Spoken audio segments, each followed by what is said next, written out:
Back with Doug Stanhope is in studio. Good morning.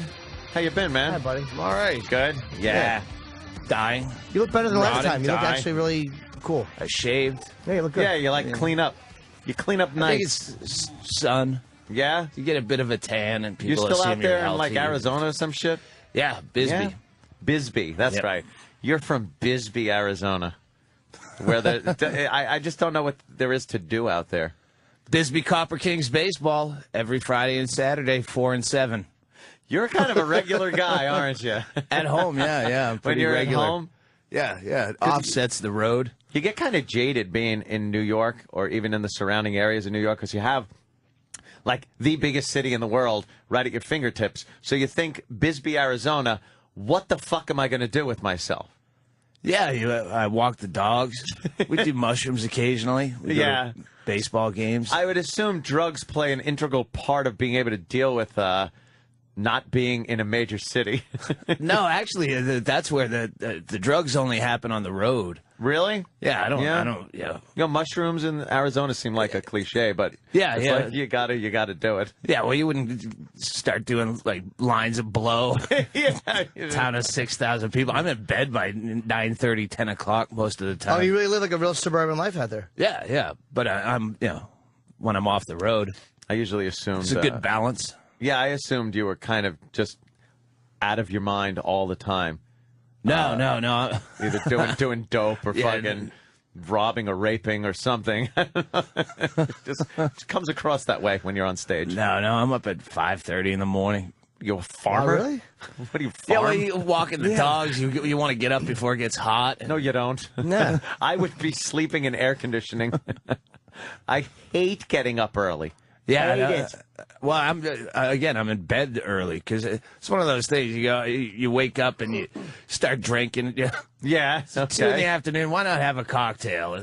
Well, it is offset if you get up at 5 in the morning. Like, I get up pretty early to do the show most days. And once I'm done with the show, I get home, do a few things. And then where a normal person with normal hours might seem that you're cracking open a beer a little early, I've already been up a while. Right. To me, it's 5 o'clock. Sounds like, even though the clock says 11:30 a.m. Sure. To me, it's like 5 in the afternoon. Excellent rationalization. Yes, Jim. I knew Jim would agree with me wholeheartedly. So, like, are you drinking when, like, early at home or no? Yeah, at home. Yeah, I start drinking early because I go to bed early. So See, that's the rationalization. It works. What does your wife do? You're married, right? no, I get a girlfriend. Oh, Yeah, she's the retard. She's the retard. No, she's mentally ill, but she's well medicated. She's completely normal. But Oh, I remember you talking about that. bingo, Like, yeah, she was the bald chick that was in last time. She's got hair now. She grew it back. oh, yeah? What was wrong with her mentally? Manic depressive. We Oh, call it. wow. Bipolar. Yeah, that's the one. Bipolar's rough. Yeah, but she's been normal for years now. Yeah? Okay. Yeah, she was Good when I was medicine. first with her. Yeah, she'd go completely loopy. That was hilarious. Like walking down the street naked, talking on a banana, thinking it was a telephone, and All right, yeah, that's like crazy fucking- shit. Yeah, that's real crazy. Yeah, it was. I thought you meant hilarious. It was never like Yeah. stabby crazy. It was never violent or anything. But yeah. I thought you just meant some kind of like, I'm sad today. No. You're talking She was real bad crazy. shit. Bad Yeah, shit. off the rails. She had just gotten I love out of a bad mental shit crazy. institution. She had been in for a couple months when we got together. Wow. They put her away for like a week, How'd you meet a couple her? years ago. I met her. I banged her after a show. And then she went right into the hospital. She went into the nervous hospital. That put me off. No, it's, yeah. Doug Stanhope. I fucked him. This is a true story. Hospital. It's a true story. It's when she was locked up, because I hooked up with her after a show, and it was years before we got together. But when she was in the mental hospital, as I was on the Man Show, they were running a commercial for the Man Show on the TV in the mental hospital, and she kept trying to tell people that she knew me and she'd slept with me, and everyone's thinking she's like, "Oh yeah, Sure you did." sure you did." Wouldn't she pick somebody else? Yeah, exactly. Like, you know, Rogan. wait for If you're gonna lie. Yeah, right. That animal. So, all right. So you hooked up after a show and then just didn't see her for a long time. That's yeah, pretty cool. we kept in touch randomly every year or two. I'd get an email. Oh, I'm living in New Orleans now, and blah blah blah, and then she wasn't. Then then I got the one that we used to have this party in Death Valley in Panamint Springs. It was just like 70 of us would get together every year out in the middle of Death Valley and have our own personal Burning Man kind of. That sounds cool. Yeah. And she had emailed me and she said, "Hey, I'm coming to see your show in Hawaii. I was booked over in Hawaii and this and that." And she goes, "By the way, I just got out of a mental institution after being a lot incarcerated against my will, and this will be my first time going out in public since I've been released." And I go, "Well, if you're, she was in Tahoe. I go, if you're in Tahoe, you should come down to this party. I go, we do a lot of drugs in the desert. Your doctors would be advised against that's it." a great. And she showed up, and she was that was when she was shaved completely bald. I didn't even know who she was when she showed up at the party. What is that with like chicks shaving their head when they go a little bonkers? I don't know. It looked good though. Yeah, they. You liked it, right? Yeah. You hook up immediately. Yeah. I was. Yeah, we Just pretty been much. together since then. Yeah, pretty much. From certain angles, though, it would be like a fucking Kojak. I wouldn't like that. Look at the top of the head. Yeah, throw all lollipops out. No more Hey. cigarettes. Nice, nice little player. boot camp fantasy in there. Yeah, well, yeah. A little still Jimmy with it. Norton fantasy. Yeah, I didn't even think of that. Yeah, you have to ask her. Look, could you have some side fat? Is that possible? could you aspire to be mediocre and have side fat? I'd really like that. How long you been with her? 5 years. Exclusive? Yeah. Yeah. Yeah. Wow, damn. No kids, right? No. Not looking for that? No, she wouldn't do that. She's not one of those people that wants to breed more Yeah, more fucking of that bad gene. Do you want to do it? Yeah. Do you want to do it or no? No, I get a vasectomy. No. Oh, you do? Yeah. Oh, fuck I yeah. fucking hate kids. Right, I loathe right? them. Yeah. Ugh. It's just, I couldn't imagine the I mean, burden. most of it's selfish, but yeah. Oh, absolutely. Fine. It's purely selfish with me. Pure selfishness. I have the means. I'd be able to support a child, and I'd probably be a pretty good dad, kind of a thing. But I don't want to. I purely don't want to because I like being able to just leave and go somewhere whenever the fuck I want. I know. I and just have to lock my door dogs and turn on fuck the up my alarm. day enough. You Yeah, just right? can't just zip off. You got to find someone to sit them and. Yeah, they should have kennels for kids where you just put them in a kennel, put them in a little cage. You don't want. I know why you don't want them because you're afraid that you go to jail by the time they were 6 for fucking their friends.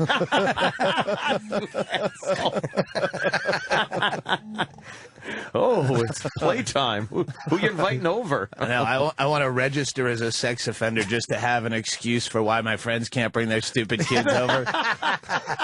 No. Nah, I'd love to have them over, but I'm one of those little red dots on the map. Yep. Yeah. Super Bowl party, I'd love to. Can I bring my kids? No, I get worked up. Yeah. Yeah, the Saints games give me boners that I don't know if your kids would live through.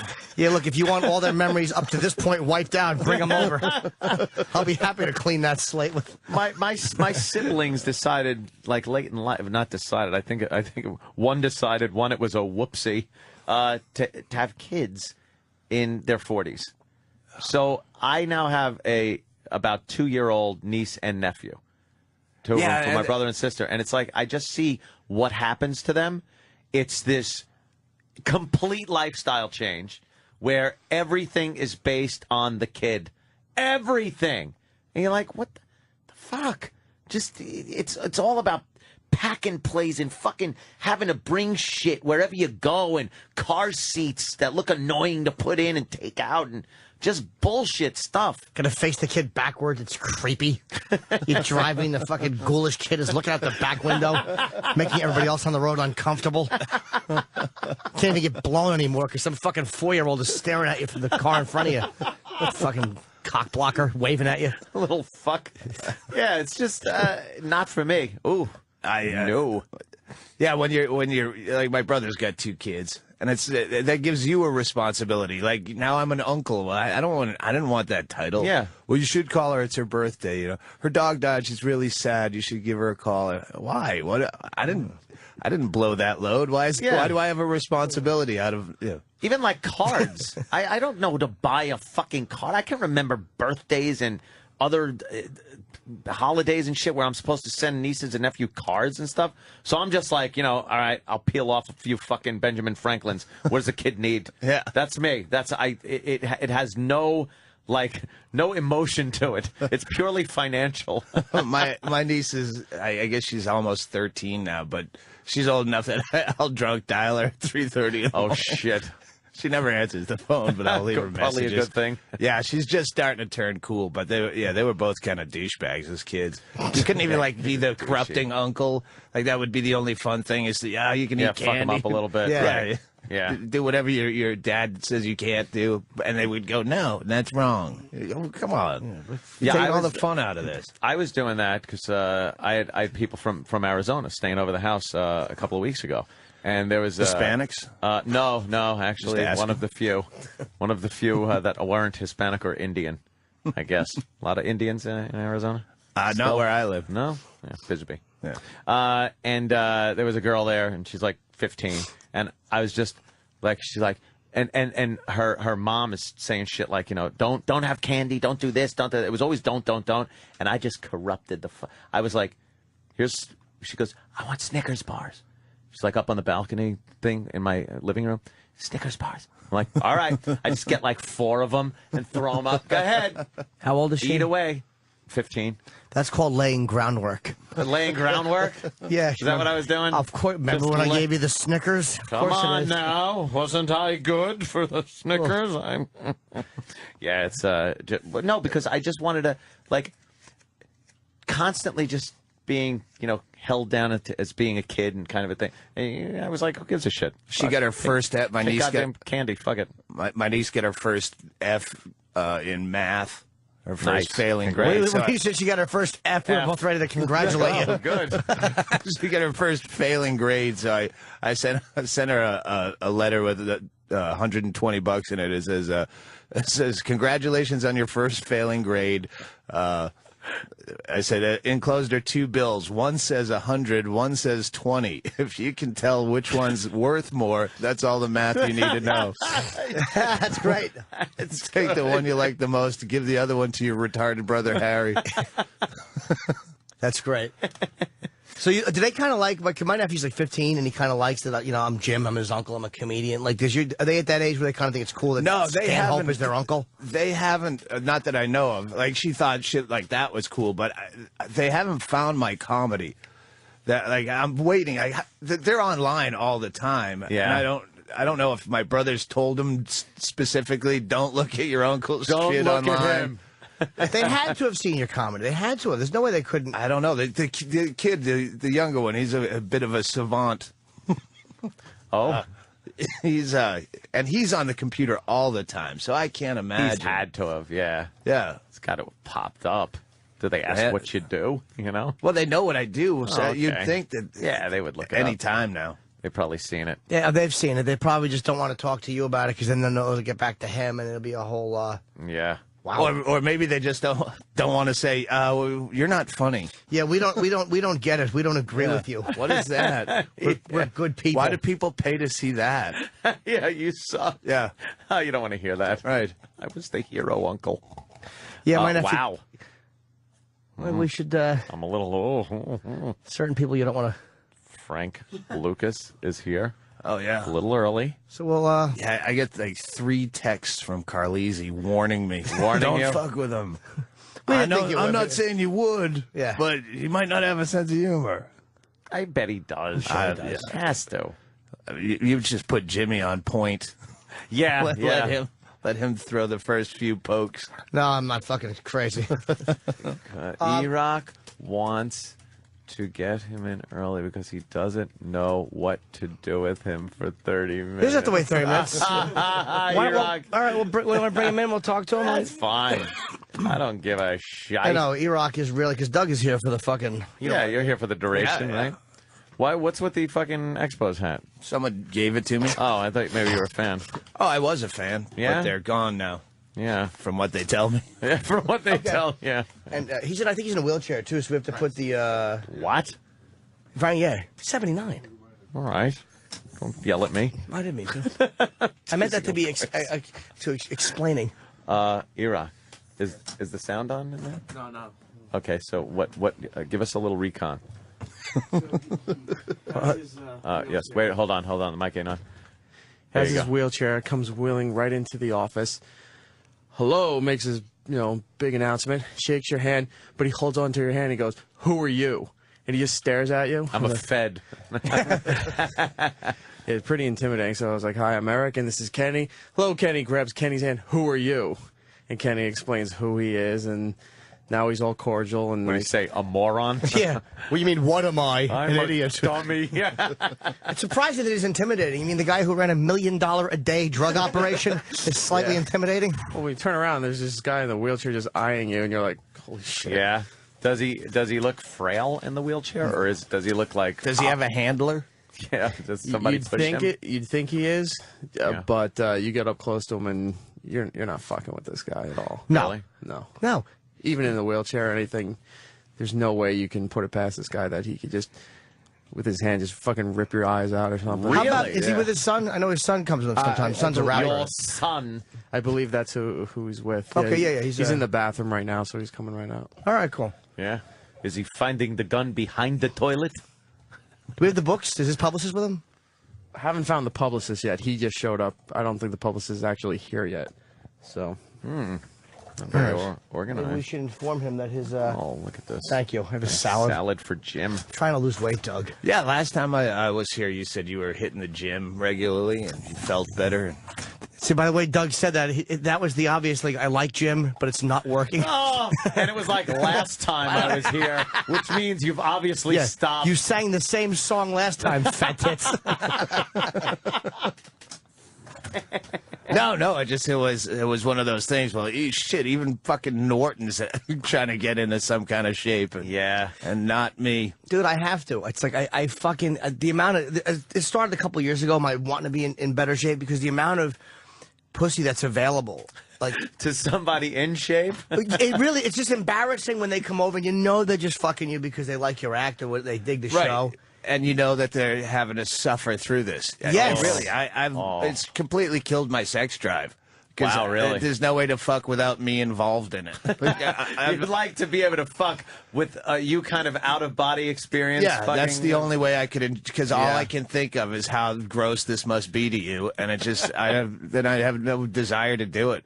I get a fucking boner, and I treat it like a medical condition, and I drain it like a cyst. I don't put someone else through that. Yeah. Oh, shit. So do you, when you're fucking, do you get like, I get very self-conscious. I have body image issues and stuff. Yeah. It's like, men do give a shit about that stuff. It's like you're looking down at your fucking gut or whatever. You're like, ugh, Yeah. I'm awful. Yeah, no, it's exactly, yeah. I'd rather, unless I'm doing like, narcotics. If I'm, fucking gacked out on ecstasy and been drinking and stuff, I can disassociate. You don't care? Yeah. Is it that you don't care, or you have this impression that you look a lot better than you do, or what? Yeah, or your fucking boner is overriding the fact that you're disgusting, and all right, I gotta drain this, I gotta empty off. But normally, no, I just I have zero sex life. I'm happier. But you got your chick, though. I mean, it's a little different when you're with somebody for a while. Well, we've been together 5 years. She When doesn't you're want me with fucking her somebody- either. She was? She doesn't want me fucking her either. Are you comfortable being naked? Can you sit with her like, I can't do that. Can you just take off your shirt and just sit on the couch naked with her? Yeah, with her, yes. But now, even my fucking neighbor comes over, and he's 285 pounds of round, 57 years old, and I would be uncomfortable without a shirt on around him. Yeah, it's embarrassing, right? Yeah. You feel like they expect more. That they're going to be disappointed. Yeah. I got to piss real quick. I'm going to run and pee. You want okay? to? Do you want to break real quick and come back? We'll take a real quick break, and then we'll come back. And Can we take like a 3-minute break, Danny? Is that possible? is it possible? It's possible. Is it possible? Yeah, I We really have the I do. technology. We can do I this. do have to piss badly. Yeah. All right. All right. The Opie and Anthony program. Of course, the great Doug Stanhope is hanging with us today. Opie is out sick. Yes. And Frank Lucas is making his way into the studio. Yes. There he is. How are you? How you doing, Bring Frank? the mic over here. It's where Frank wants to sit. Okay. We're just Frank gonna. Lucas. How are you, sir? I'm all right. I'm Anthony. All right. That's Jimmy. Thank you. That's Doug. Yeah, man, How are how you, y'all? sir? Good, It's good, good. Let Danny. me know when I'm on the radio. Oh, you're on right now. Oh, you're my on. God, y'all didn't do that to me. We don't wait. We get right to business, right? Okay, yes. That's how it works. So how you doing today, Is that all right? volume okay? I'm fine. So it's funny because there's a book out now that you have. It's called. It'll be here in a few minutes. Okay, yeah, Oh, normally good. we get it the day before so we can kind of go over it and get some facts and. Yeah, it'll be here in a few minutes. She's bringing it. Miss Clark will bring the book up. Okay. No, that's it's good. called The Real Life Story, Original Gangster, The Real Life Story of one of America's most notorious drug lords. It's in bookstores, and there's a signing tonight at 6 p.m. Borders at Penn Plaza, which is where I signed. So it's right by Penn Plaza. You can meet Frank on your way home. Right by Madison Square Garden, right? Yeah, it's on the way out where the trains are, so a lot of people commute that way. Yeah. How is it being a celebrity now? I mean, your life is a little different now than it used to be. Well, no, it was better before because I had all the money. I ain't got It was better before the money. Yeah, but with the money, it's always better. Wow. Yeah, but did And I'm very remorse about that too. That's a bad thing I did. It's not good. You have regret about it? I sure do, big time. What- That's why I'm talking to kids all over the country now. What do you tell them when they? Because again, the money. It's hard to say no to that kind of money. Well, who the hell wants to stop making $1 million a day? You know, that's kind of hard to do. But hey, you know what? It was a bad thing that I did, and for that I'm sorry. But it's nothing. There ain't nothing I can do now. Back in those days, were there moments where you would realize, like, wow, this is a really dangerous thing that I'm dealing and feel bad about it, or did it not bother you at all? Always, I always know it was a dangerous thing. I always know that, but Would you feel I guilty would- then or no? no. But now I do. Now really? I do. What kept you from feeling any kind of remorse back then? Because obviously you were in a business where people were dying. Yeah, I couldn't go to Wall Street and get a job mopping up the toilets. Yeah. I had to do. I wanted some money. I had to do something. So I started that, and it seemed to pay off good, and I went on from there. What got you into that? Like, you know, you're from the South, and what exactly happened that kind of sparked you into that life? Yeah, when I was about 6 years old, I guess you could call them the clan. The rednecks come to our house, and took my first cousin out on the porch and tied his arms up, and shoved the shotgun in, took the butt of the shotgun, hit him in the mouth with it, took all their teeth out, took ropes and tied right in their hand, and shoved the shotgun, double-barrel shotgun into his mouth, and pulled both barrels simultaneous. Whoa. His face looked all right, but you put a watermelon in the back of his head. So they blew the back of his head out. How old was They he? put a- 13. Wow. You know what they got him for? Reckless eyeballing. Reckless eyeballing. Oh yeah. He looked at a white girl walking down the street. Oh boy, that'll do it. So Yeah. they came and they knew you were watching, or you were kind of watching from a window, or you No, were sitting. I ran when they shot him. I ran around the house, out the back side, and ran around the house. No, peeping around the corner. So you see something like that, I guess, when you're 6, and the message here is that it's like, look, I've seen somebody get shot already. I guess it's a little easier. Man, it's fucked up. What I'm gonna tell you, it's messed up. My mind ain't got right yet. Wow. Yeah. I still see it in my dreams. I see it all the time. Are you someone? Would you consider yourself? I mean, $1 million a day operation in what was that, like 1969, 1970 in those days? You got it right back down. Would you consider yourself? Were you a ruthless guy in that business? I mean, I guess you had to be. Anybody in that business tell you not ruthless, they lying. They have to be, because you got to get paid. You know, it's okay to respect somebody, but when they fear you, that's when you get paid. That's when you get paid, when they fear you. And they were afraid of you. Well, I said fear you. I said fear you. I guess you could say scared of me. Yeah. How did American Gangster portray you? Like Denzel, I thought was tremendous in that. Do you feel like he did at least an accurate job of playing you as a man? Played it to the T. He played it to the T. He did it. He did just what I did. He did it, and a lot he didn't do because I didn't tell him about it. A lot he didn't do. There were things there that you kind of wanted to keep secret. I mean, is it statute of limitations, things that don't run out that you kind of want You to? got plenty of statute of limitations don't run out. If I tell you everything, I'd probably be in jail for the rest of my life. What the interesting thing about you too is that you were a rare case, is that you were kind of a quiet guy on that level. You weren't a flashy guy. No. Did instinct tell you not to be that way? Yeah, absolutely. I made a mistake when I went to the Muhammad Ali boxing match and wore that chinchilla coat and the hat, matching hat, and all that kind of stuff. I got flashy one time in my life, and that was the bad thing to do. And that was 1971 or something? Whenever Muhammad Ali and the Joe Frazier fight was, that's when it was. So it's an interesting story because you were there. They said you had better seats than Sinatra. You had better seats than Dustin Hoffman. You had better seats than I think he said. I had better seats than anybody. And nobody knew who you were. Like the cops didn't know who you were. They know that night. Yeah. They found out that night. Yes, they did. What inspires you to spend $100,000 on a jacket in 1970? Which is how much the jacket cost? A $25,000 hat. Yeah. $25,000. I had $100,000 for the coat. What caused you to? Yeah, well, I can tell you that goes back to the fight he had in Atlanta.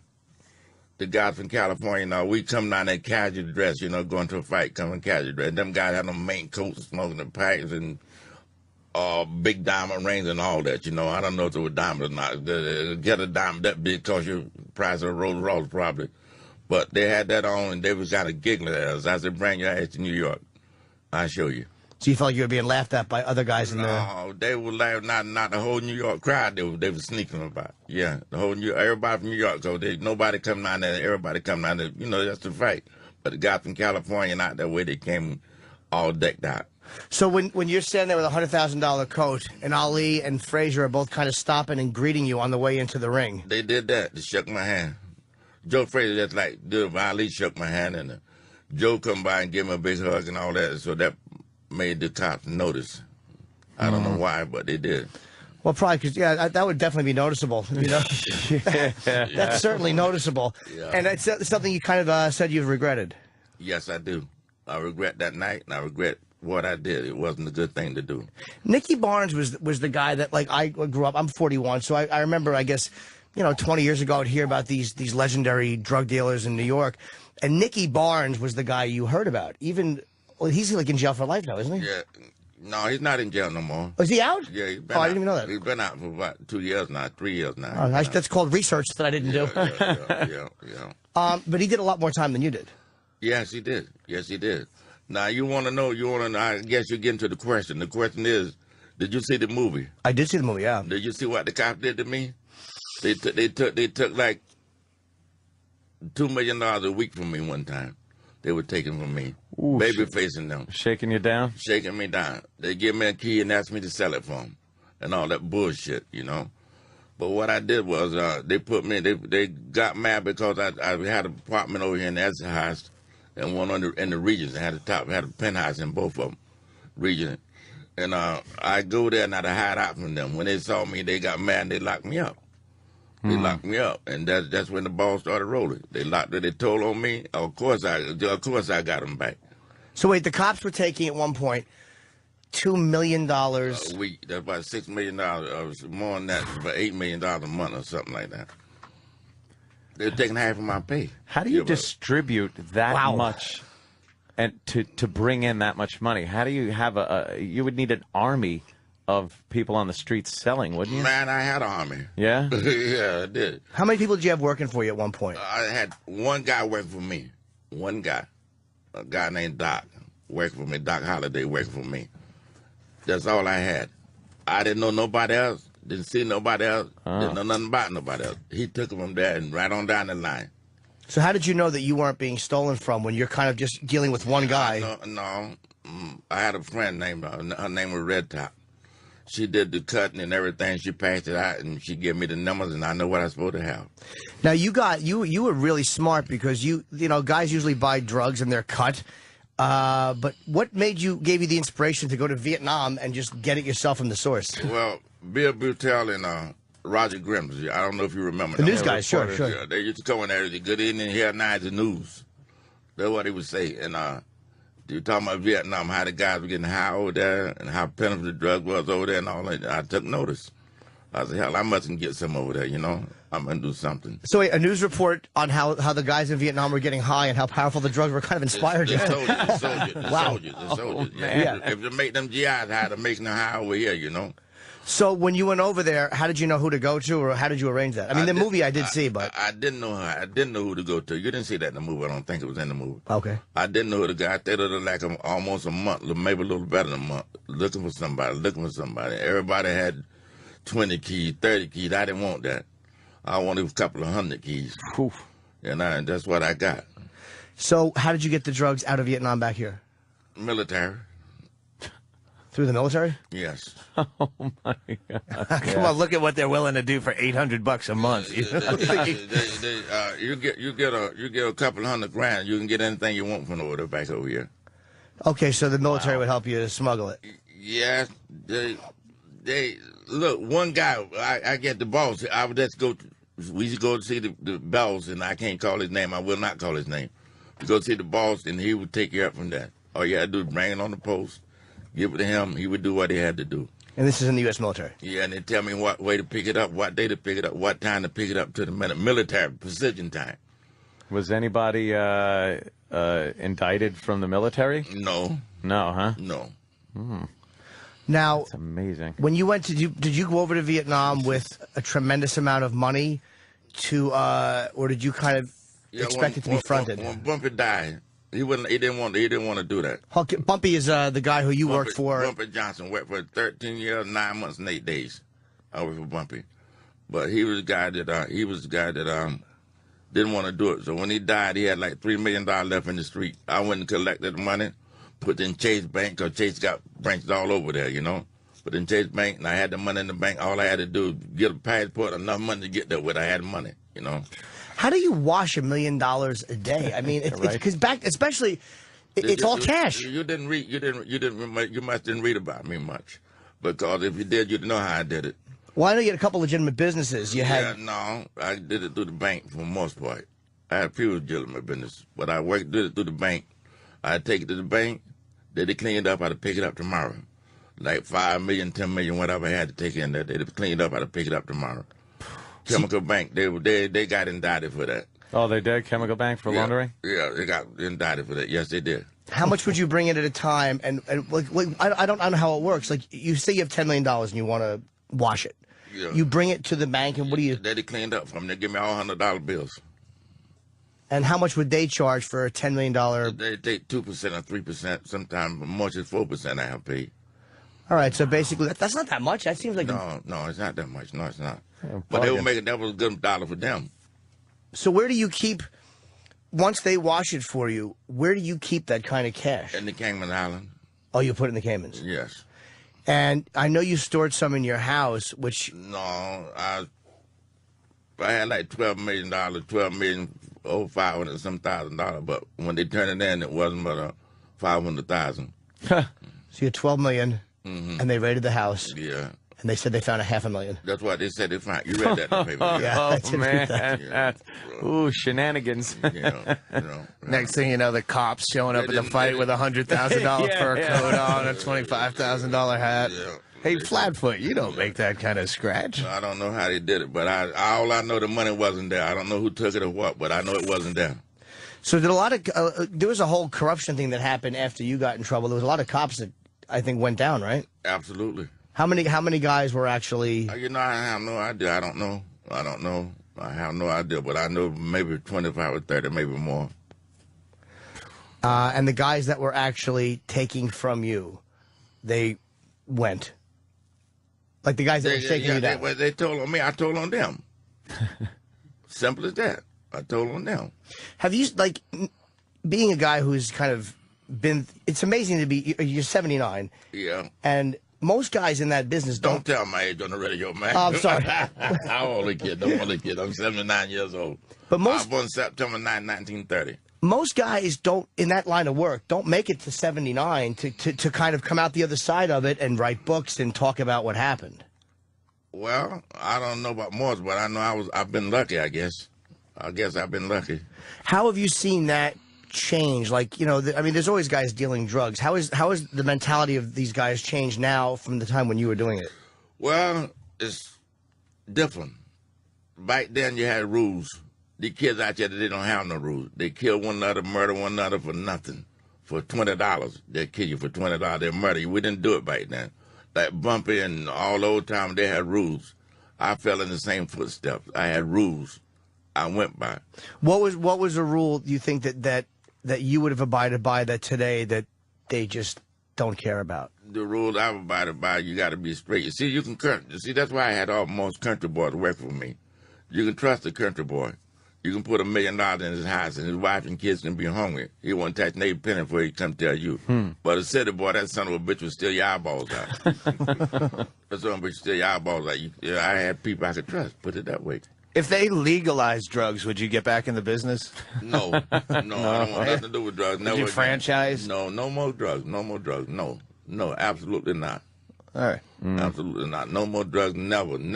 I'm very remorseful for what I did, and it's not a good thing what I did. But hey, it's a done deal, and just move on. That much I can do. But best I can do now is talk to the kids and tell them don't go this way. When did that change in your mind? When did you realize, wow, that's not a good thing? Well, we had a trial. I don't know if you know the guy named Richard Roberts. He was a state prosecutor. Mm-hmm. We had a trial over there, and the lady said she come home. We was on trial. She said she come home, and she find her son with a needle in his arm. And when she got through testifying that day, even I was crying. Damn. Even I was crying when she got through testifying. I know I was gone. I know there ain't no coming back now, you know. When she got through testifying, I felt very remorse, and I felt like a dog. And I ain't never touched drugs since.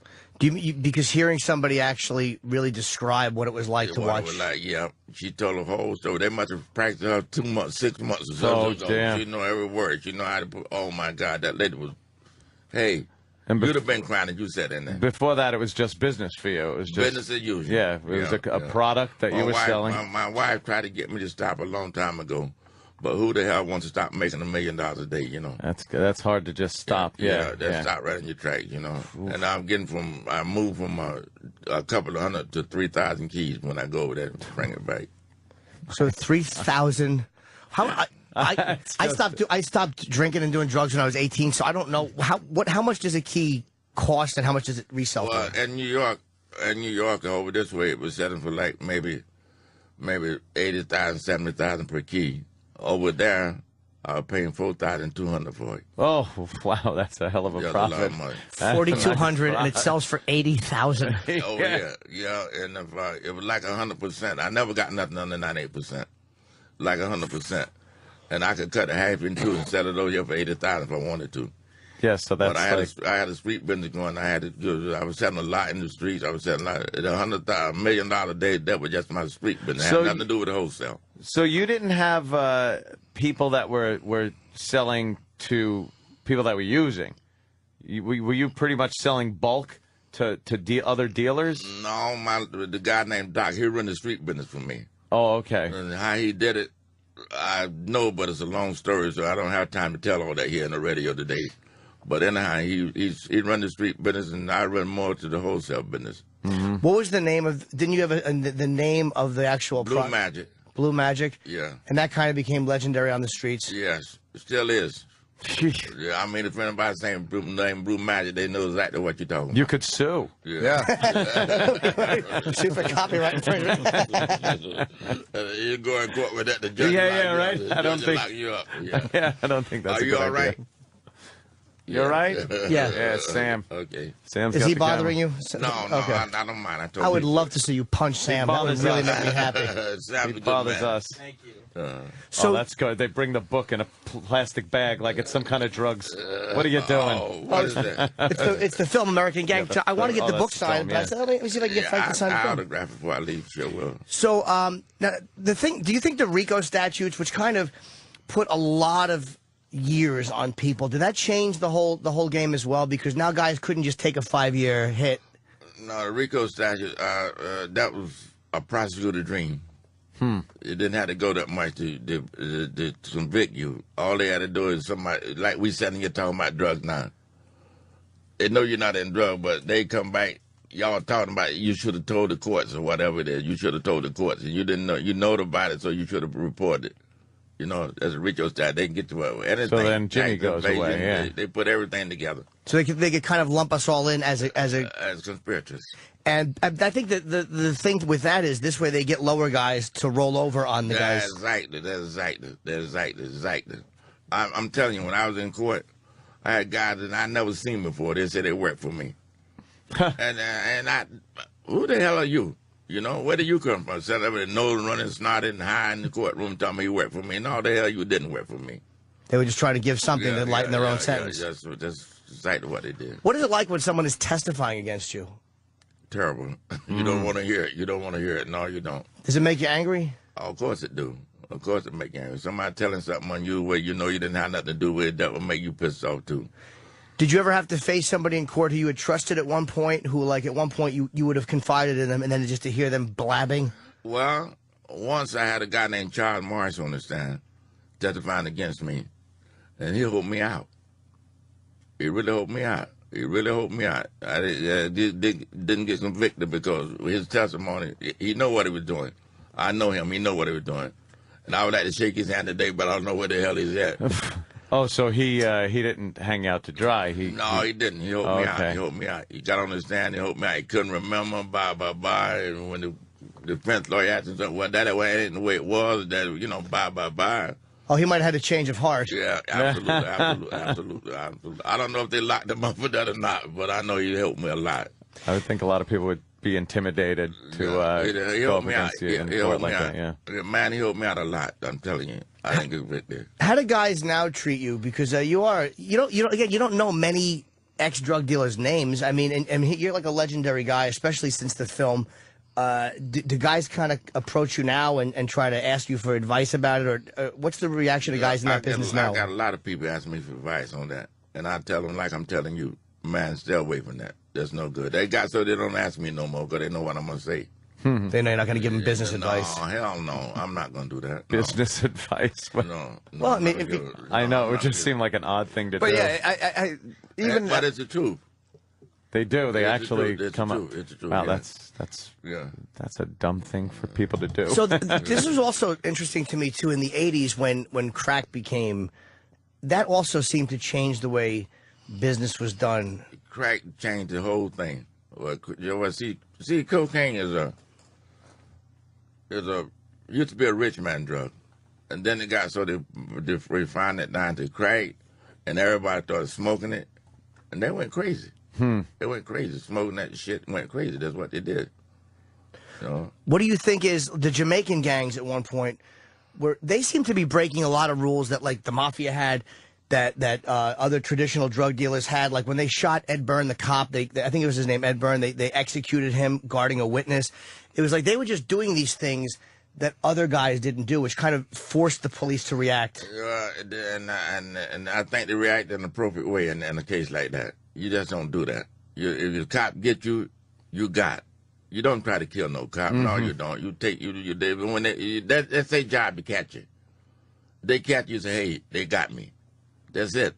You don't go try to kill him. No, the hell you don't. You don't do that. That's one of the rules that are being broken nowadays. You know, if it weren't for the cops, we'd be in trouble. We'd be in big trouble, you know. Because it just brings heat on everybody. That's what they do, bring heat on everybody. Them kind of guys bring heat on everybody. Yes, they do. They don't know what the hell they're doing. And it seems like the Jamaican guys had a few years of a run, like where they were violent and they were making a lot of money, but then they were gone because they forced the people to come after them. They started putting their ass in jail, putting them away for life, and that stopped all that. You know, nobody wants to go to jail for life. Nobody. How much time did you do? How much jail time did you actually do? Well, I can give you the longest sentence I had. I did like 7.5, 8 years one time, right down in Park Road. So what's it like being a guy who's making $1 million a day and having pretty much the run of the city, and then just being forced to... Hell, I had to run to the jail.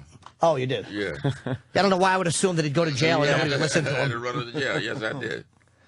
Yeah. All right, so you're out of the life now for a pretty long time. I'm out of life permanently. Permanently. Yeah. And you're doing a signing tonight. I'm going to give out the information again, too. Now, what is the difference between this book and it's called Original Gangster, the real-life story of one of America's most notorious drug lords. And the signing tonight, 6 o'clock at Borders Penn Station, which is at Madison Square Garden. What is the difference between this book and kind of the story of American Gangster? Or is it kind of the same? The book is not. The book is never like the picture. I'm telling. That's my autobiography. I'm telling you the truth in there. Okay. Everything is right on the money there. Nothing elaborated for Hollywood or. I didn't cut no corners there. Did you write American Gangster, or was that written about you? That was written about me. I didn't write it. No. Oh, so this is actually the first one that's coming from you. Yes, the American Gangster is coming from me. Are there things in the film that didn't happen that you looked at? I'm not going to tell you that. No, huh? Okay. No, I'm not gonna tell you that, I no. think. There is. Not on air anyway. Yeah. There is one scene which you don't have to. Yeah. That's We're what I'm all thinking thinking of about. the same scene. Yes, the same What scene. Where Denzel On the walks street. in the street, and just there's the guy's played by Idris Elba, who was Stringer Bell on The Wire, and he just walks up and he shoots him in the head in the middle of the I street. don't know nothing about that. All right, Frank knows nothing about that. No statute. I am taking his word for Yeah, it. that was He just a knows good nothing scene in the about movie. that. Well, they got to jack it up for Hollywood. You know that. Yeah. Yeah. Did you ever Did see Frank Lucas at his prime get more pussy than Denzel Washington? That's a good question. Everything from 8th Avenue, from Hollywood movies out to 8th Avenue hoe. Oh yeah. A little bit of it all. Yeah. Stanhope, he asked a good question. You were having an affair with Willie Mays' daughter? No, stepdaughter. Stepdaughter? Yeah, his stepdaughter. Did Willie know about that? I don't know. How did that... Willie never came around then. He never came around. Willie didn't bother them no more. He was out. Didn't you steal a girl from Wilt Chamberlain? Or was it another athlete? Yeah, how do I put this? I really don't know how to put it. Yeah, I got a girl. Yes, from Wood Chamberlain. Yes, I did. According to Wilt, though, you probably had a girl that Wilt had. Yeah, Wilt did fuck everybody. But there was some story about how you were at a party and there was somebody that he was with that just left with you. In my club, I had a nightclub down 52nd and Broadway, the old Birdland, the turntable. You probably heard about that. The old turntable, old Birdland. You heard about old Birdland? You heard about Birdland, didn't you? No. You a New York guy? I grew up in Jersey. Well, hell, you're right across the river. You had to hear about Birdland. I was a nerd. Yeah, Birdland. And right downstairs there, I had a club we called the Turntable, Lord Price Turntable. You know who Lord Price is, don't you? No, who's Laura Price? He's a good friend of mine. Lord and Miss Claudia, you got personality and that kind of thing. No. Oh, my God. Where the hell you been? I know. I lived a sheltered life. Yes, you did. I did a little drugs. I drank a little bit. So you just... Was there anybody in that period of time when you're making that kind of money and everybody's kind of... Is there anybody that you were afraid of or that were intimidated by? How could I be out in the street during the business I was in like I wouldn't be intimidated? Well, that's what I'm saying. Well, that's self-explanatory. Hell no. Nobody. Nobody. And if there was, you wouldn't have allowed them to know it. I don't think they could have been around too long. They're going to intimidate me.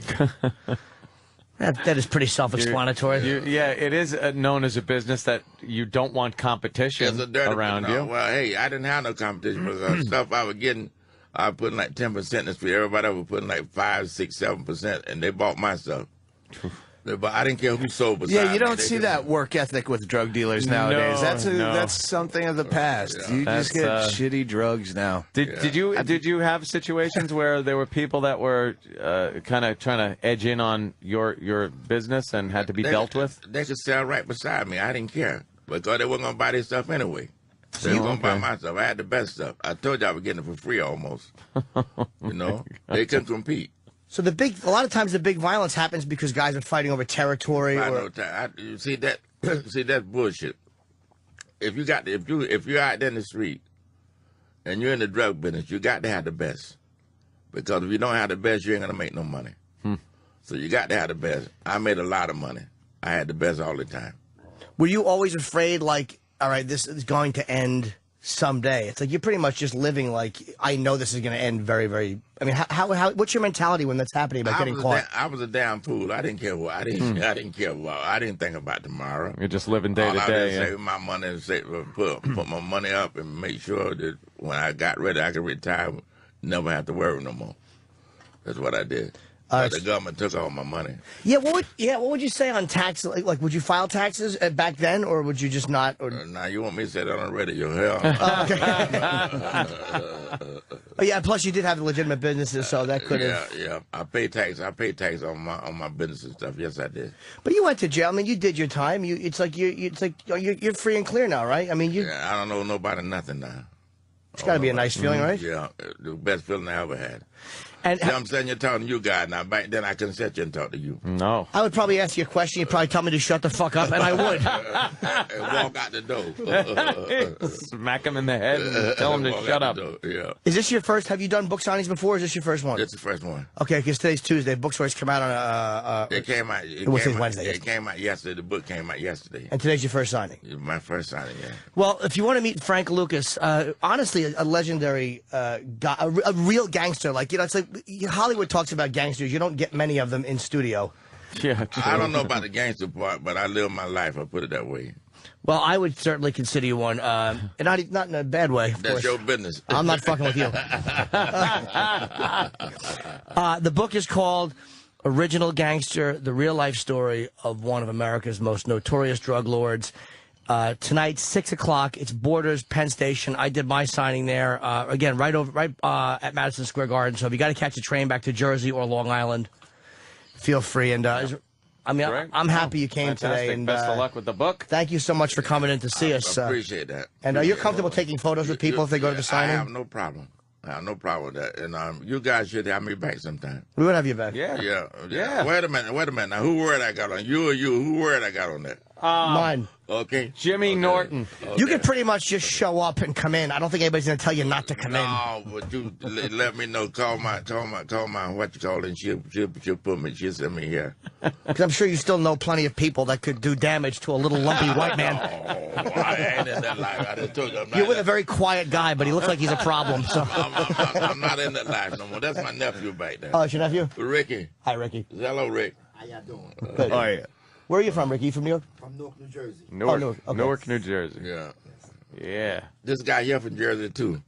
Yeah, Jimmy's from Jersey. Yeah, I'm not from. Yeah. I'm from North Brunswick, which really is North Brunswick. It's not Newark.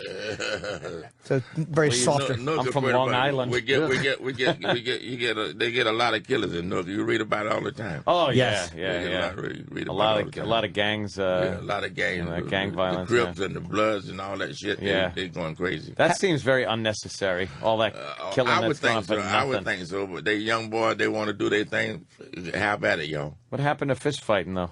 That, you Or know, maybe knives and chains. That ain't in the category no more. No. Fist fight. They don't and want stepping they, on your foot is disrespect. now. they go the short way home, man. The way they can kill you, that's what they do, and they do it in a hurry. There's one thing I wanted to ask you too before we go. You're right. Like, there's so many things that are considered disrespectful now, where guys are just shooting each other over nothing. Over nothing. Were you at all forgiving? I don't mean of people who stole money from you, but were there people that could do something that would be considered accidentally disrespectful that you would have been forgiving for? I guess all the time. I wasn't a guy. I wasn't that kind of violent guy. I just handle my business and don't fuck with me. Simple as that. No nonsense guy when it came to No his nonsense. business. Yeah. No nonsense. Like if you found out Wilt Chamberlain had fucked Willie Mays' stepdaughter after you'd been there, that wouldn't.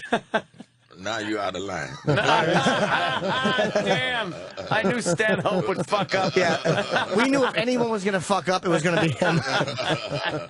Were you possessive with women, or did you kind of look at it like, I'll date this one, I'll date that one, or were you a guy who fell in love? You want to know something? I'm saying on Nationwide on what is it, Satellite Radio? Yeah. It's all over the world, I guess. Yeah. Yeah. If I ever been in love, I don't know nothing about it.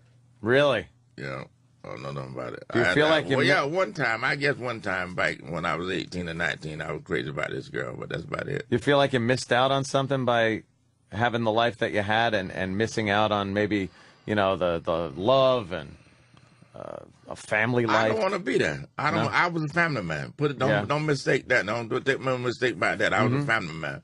But love, I respected my wife and do anything for her and didn't do no whole lot of cheating on her.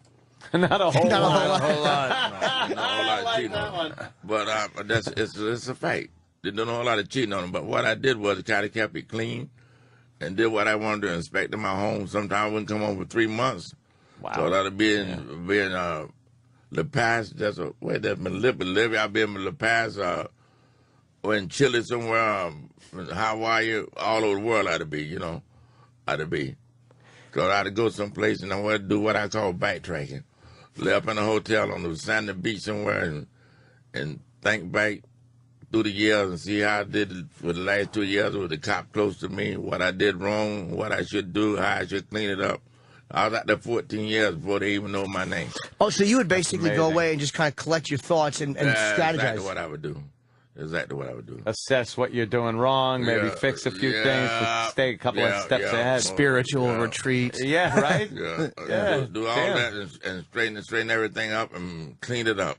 Clean it up. And, that's how you stayed out out of of work again. getting jammed up for so long. 14 years before I didn't even know my name. So how, and Nicky Barnes is I really thought he was in jail for life. I didn't realize he had been out for a while now. I've been out like maybe 3 years now. Oh, okay. Do you guys have a good relationship, or do you have no relationship? I have no relationship with Nicky. No? None at all. No. I consider Nicky back then. He was an associate. We couldn't call him a friend because he was a cutthroat. We couldn't call him a friend. I didn't have no friend what I consider cutthroats. So he did his thing, I did my thing. He didn't step on my toes, I didn't step on his. Hey, see you. Hi, Nick. Hey, Frank. Bye. One of them things. But he did send his wife to see me when I was in Rikers Island. He sent his Thelma to see me about putting that picture in the magazine, Mr. Untouchable. I told him, don't do that shit, man. Wait, what picture? We're not familiar with that. On Time Magazine, Sunday edition of Time Magazine. He put his picture in there like, all dressed up. I'm Mr. Untouchable. They know what I'm doing, but they can't catch me. Oh, Mr. Untouchable, a picture of himself. Yeah. All the big suit and everything. That's not smart. No. Draw attention to yourself. That was the stupidest shit you ever could do, man. And then you're forcing them to come after you. Yeah. But the President Carter did. He told the prosecutor, I think his name was Fitz. I never forget that. He want him to prosecute the case himself. Nobody else, no substitute, want him to prosecute the case yourself. I want Nicky Barnes, and they got him. Damn. Yeah, I guess when you put it out there that way, it becomes embarrassing to the police. It's down to the country. Yep. I mean, it's embarrassing to the country. Yeah, we got a hell of a police force here, and they can't catch this motherfucker. I'm sorry. No, you can curse. Satellite. You can't catch this guy out here. And what is he doing? What are y'all doing up there? That's what he want to know. And President went at him. They got him. They got him big time. Yeah, he did a lot of years. They got life without possibility of parole. But how did he get out? I think Mr. Giuliani had him to sign had the president to sign something. He went to bat for him, I think. Oh, Giuliani did? Yeah, I think he went to bat for him. Wow. Is he a guy who turned his life around, or was there other stuff that they wanted to talk about that he? Well, he had done told everything. Then he just wanted him out of jail, I guess. Wow. Oh, okay. A life without parole, and then he gets out. Yeah. I don't know how that happens, I guess he just wanted him out of jail. But Giuliani was a good prosecutor. He was a good man. If he promised you something, you could get it. You could count on it. Oh yeah. I didn't never deal with him. I never dealt. He was going to prosecute me, but he had to go to Washington, be assistant attorney general. So he turned it over to Dominic Amoroso. I guess y'all might know that name. I don't know Giuliani. We know. I don't know Dominic. Yeah, Dominic was a hell of a lawyer. And he prosecuted you. Yes, he did. And you have no animosity towards the man who prosecuted you? No, hell no. He helped me get out of jail. Oh, is that the Russell Crowe character in the film, or no? No, Russell Crowe character, Richard Roberts. Okay. Richard Roberts. He was right. But Richard did not. He really didn't. He got me on the subsequent indictment. Yeah, he didn't arrest me. DEA got me. They took me down. All right, and then he defended you. Who? Who became your lawyer when you got in trouble again? Was Jeff Hoffman. So it wasn't the same guy that prosecuted that defended you? No, he would become my lawyer after I got out of jail for a minute. Roberts. Richard Roberts. Okay. Yeah. All right, I kind of knew I had something there. Yeah. All right, I don't know what I'm talking about at this point. Yeah. Frank Lucas will be tonight's signing. So, Frank, thank you so much for coming in. And, we really appreciate it and wish you a lot of luck. I mean, you're not going to need it. Hey, you know what? Luck, man. I need luck. I always need luck. I need luck. Don't ever get that screwed up. I need luck. Everybody need luck. But sometimes you make your own luck. Yeah. Go down to meet Frank tonight at 6 o'clock. You're on your way home anyway. You're going to go on the fucking train. Go get a picture with... You should stop by. I probably will, actually. Ain't no problem. Stop by. All of you. Uh-oh. Stop by. All right. I kind of see how it works. But I'll be at the Stress Factory in New Brunswick, New Jersey at 8 o'clock. Nice plug. But he's not an easy guy to get, because it's like, all right, maybe I will. No problem. Stop by. All right, well, that's where I'll be. All you stop by, please. Please, all you stop by. Stop by for the book sign and take a picture, whatever. All right. Yeah. It'll be 6 o'clock. You know that Borders. You know that. I know exactly where it is. Okay. Orders. Okay. Frank, thank you so much. Thank you, Frank. We're going to take a quick break, and I have we'll to piss. be right back. Hey, Opie and Anthony Show. How's everybody today? Good? I certainly hope so. Well, that was interesting and a little intimidating. Norton handled the shit weird. out of that. Norton was the man. Norton was the man. Sitting right next to him. How much of that was questions. research and how much of that... Research? What is that? What is that word you speak of? I'm talking about Norton. He knew his Jimmy shit. knew his shit. He'd seen the movie. Jimmy is kind of a crime connoisseur. He kind of likes that whole thing. He knows a lot about people like Escobar, a bunch of the other drug kingpins. Yeah, knows no, a he lot was about just mass dropping murder. random cop murders Yeah. from Jamaican drug gangs. And then the Jamaican guys, some people are looking at Jimmy, see what he's been up to in the past. He lives too squeaky clean. I bet there's something going on other than his sexual deviance.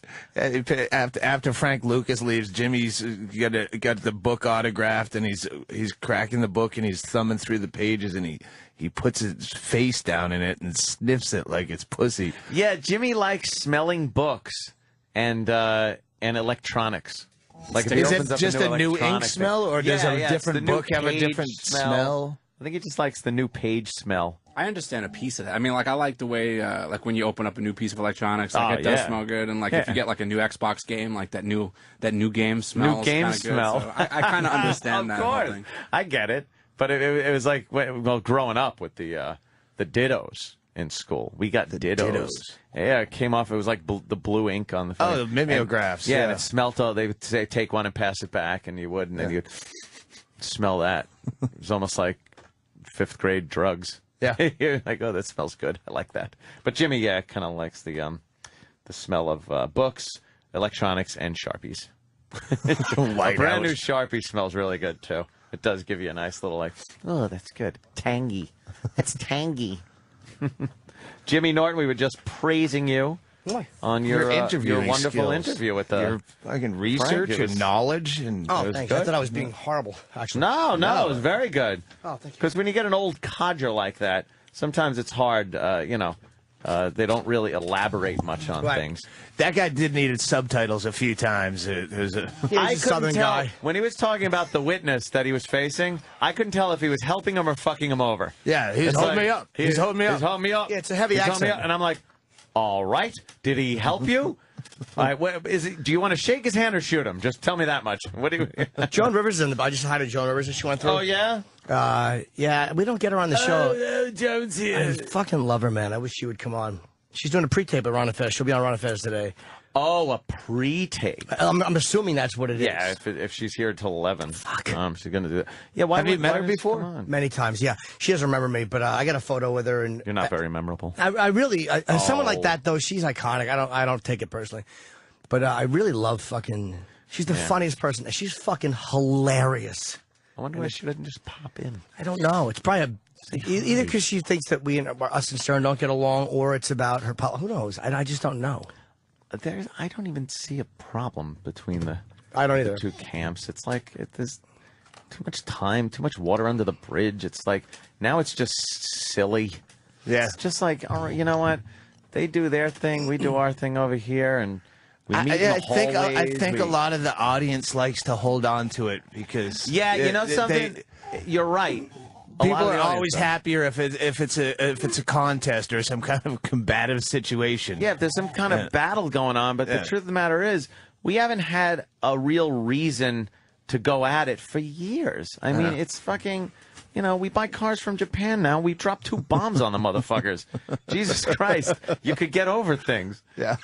It's just, I have no problem or animosity for anybody down the hall. I really don't. I could care less one way or the other. I just come in here, Let me do my fucking job. Let me go home. I'm bummed get she to my wouldn't come pool. in and talk, though. I mean, I didn't ask her to, but I'm bummed that we don't get her because I fucking love Joan, man. I'll go ask her. Nah, she's already doing. They have a schedule. At this point, they can't.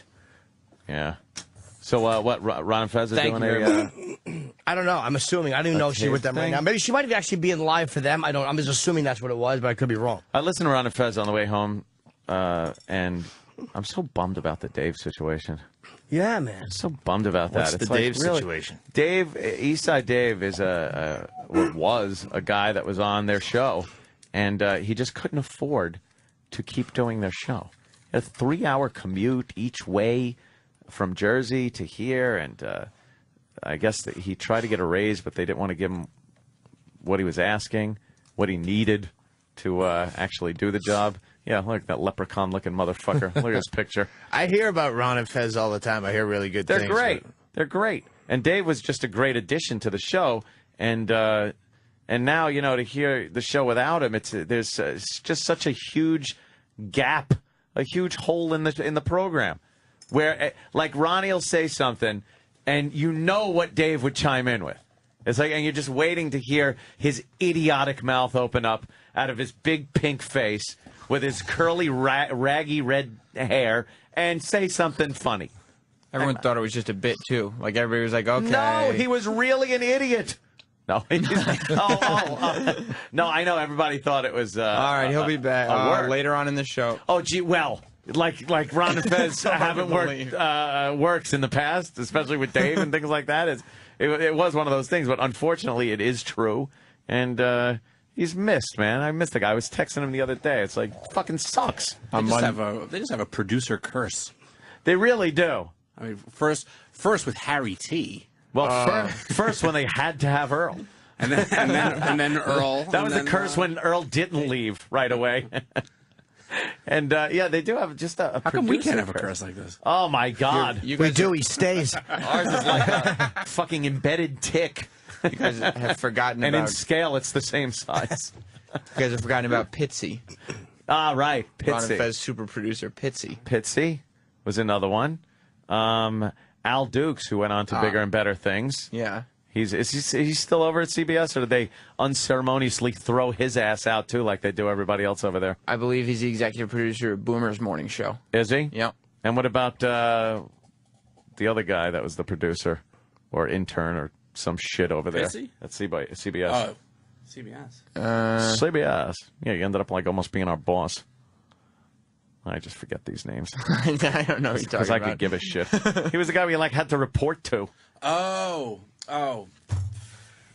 Yeah, I'll have to shit. look it up. I can't remember his name now. Ah, I know. I hate that.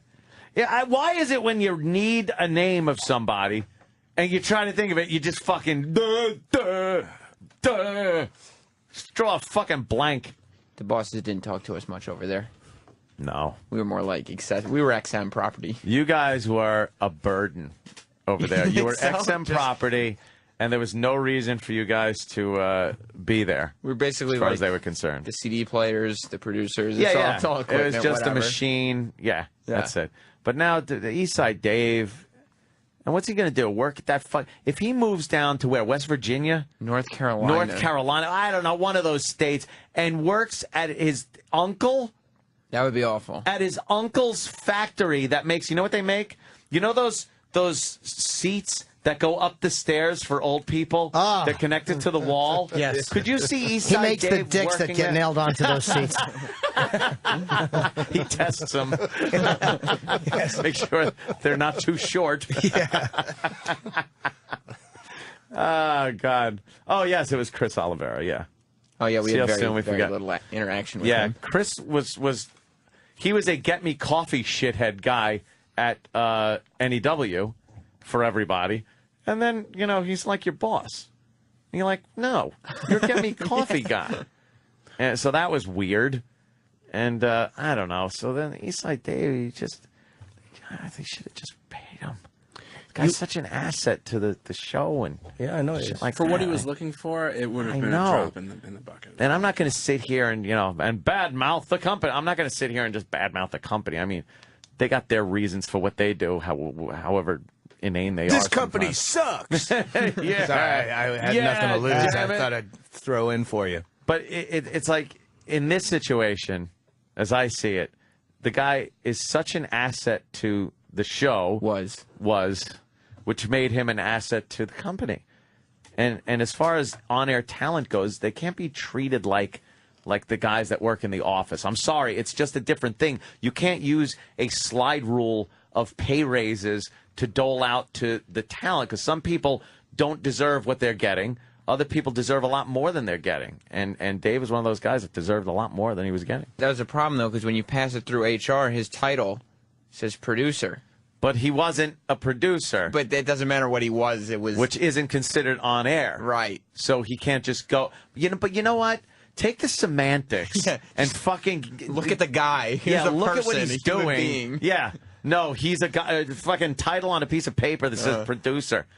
No, it should have said red-headed douchebag. That just was definitely worth a lot more than they were giving him. And now, Remember the time he put R2D2 lose him. up his ass? He put an R2D2 And then he put it in his up mouth. ass and then put it in his mouth. That's not worth the money. Fantastic. How many shitty tattoos does he have on himself for the rest of his life because he was on that show? He's got the awful Sopranos. Oh, God. He's got Lucky Boy tattooed on his arm, which he didn't realize until It's a after gay he got thing. it, is a pedophile prison term. And, of course, his favorite on the inside of his arm, the whackbag.com logo. He likes Yeah. that one? Oh, yes. And he was branded, right? He was Oh, branded. yeah, and the Ichiban on the ass cheeks. An Ichiban on his ass. They heated it up with a torch and branded him. Yes. This motherfucker would do anything. Not only that, but the tattoos that he got willingly are terrible as well. Well, Oh, that's I know. true. Yeah. The Sopranos tattoo. It is so bad. It looks like me, Doug, Anthony, and Frank Lucas. It looks nothing like The Sopranos. Oh, and he's got his New York Giants logo that's colored in. Instead of royal blue, it's turquoise. Turquoise, Yes. right. Yeah. It just looks. The shade of blue wrong. And now he's got to walk around with those. See, if you're in radio, it doesn't matter. It's goofy. It's like, And look did at you the guys radio do this guy. to him, or No, did no. Ron and Ron and Fez. Yeah. Ron and Fez. The He had the nothing to show, do with the whack bag thing? No. No, he was just a Ron and Fez guy. He'd come on our show every so often. The R2D2 up the ass was R2D2 was us because Ass to mouth R2D2. we played a game over I at don't want to XM. lose that guy. I know. It was called Guess What's Up Dave's Ass. Yes. And Dave would come out with something shoved up his ass, and we'd play 20 questions and see if we could guess. And when we guessed, he went, oh, and he reached in, pulled it out of his asshole, and showed us if we were right. And then without usually fail, put it in his mouth. Yeah, every time. And you know what I love? Yeah. R2D2. And shoved And he it in put it in his ass. mouth. And then usually it would end with him chasing around someone horrified with the thing that was up his ass. Right. And naked. So, yeah, look at that's the Sopranos tattoo. Oh, no. With the iconic "I ordered for the table" quote Underneath under it. the Sopranos. That looks like the Sopranos after the entire family was hit in front of Sparks Steakhouse. That is. They all look like they have bullets in their eyes. It looks like some brunette, fucking Bob Gullub, fucking the girl from the Ring, and some other fucking chubby guy on the Rocky end. Dennis. Henry Rollins. Yeah, exactly. Rollins. Rollins. It's a terrible tattoo. I ordered for the table. That is so bad. He's got to walk around with that For the forever. rest of his life. And if you're in radio, it's one thing. If you're working at the Stair Who does Seat these Factory, tattoos?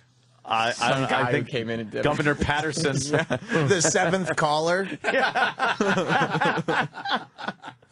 I miss that fuck. One day his kids will be old enough to watch Daddy walking around the house with no shirt on, and he'll have to explain Yes. his Sopranos and whackbag and Lucky Boy And tattoos. all that crap. I know.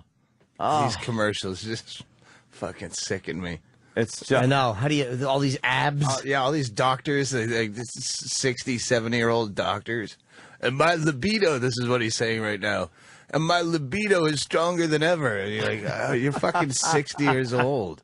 My Thinking- libido. Ugh. There's an actual penis pump infomercial that's on really late at night, early in the morning / late at night, and wow, They're just talking about, and the guys are talking about it with like their the implants or the It's a fucking dick pump. You put a vacuum thing over your dick. Yeah, just the old-fashioned, old-school and penis let her pump. rip. The way that they're trying to market it, like it's an alternative to drugs for erectile dysfunction. Yeah. Like it's a real medical thing. Like I could probably call my insurance provider and have them pay for my dick pump. I need a dick pump.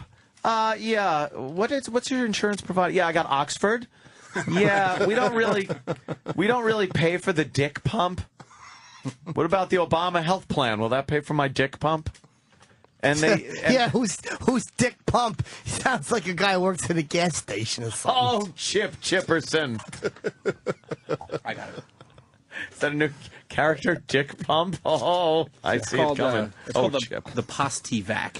The Postivac. I actually have the audio. Oh, you do? Yes. Yeah. Look at this shit, huh, Danny? Now there's a safe, natural way to dramatically improve your sexual performance. With And a guy just walks Postivac, out and he goes, the "Stop being a faggot," and then walks back off camera. Yes. Okay. Now there's a safe, natural way to dramatically improve your sexual performance with Postivac, the medically approved vacuum therapy system Medically that's approved by 95% effective, guaranteed. You'll be the Simply 5%. apply the gentle I won't suction kill of the you. Postivac system. Hey, Doc, can I use one of these? Yeah. I don't see any harm in it. You want to do that? It's good. I jerked off at one in college. It's great. Whatever. Got me through medical school. system, and within 4 minutes, you'll experience complete sexual performance. I was kind of amazed how well Postivac works. And by the way, this is probably the most embarrassing part of the commercial. God. Because now you're the guy. Like either whether or not it's a paid actor or if it's a guy that actually uses it. Now you're on national TV talking about how your dick pump works really good. Because you can't get a hard on. I couldn't get hard, so I ordered a cock vacuum. A cock vacuum pump. And then they have the guy standing next to like his chick?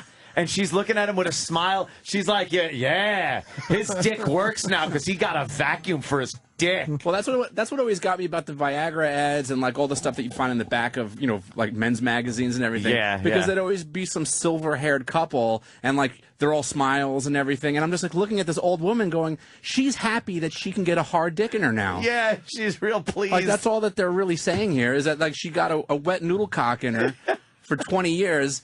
And now her husband could finally get his dick hard Now again. his dick gets hard with a fucking vacuum pump. Oh, no. You okay, James? I'm sorry. Your medical doesn't cover the dick pump? Yeah. No. He's upset. Jimmy's mad. I did it wrong, and my leg stuck out straight.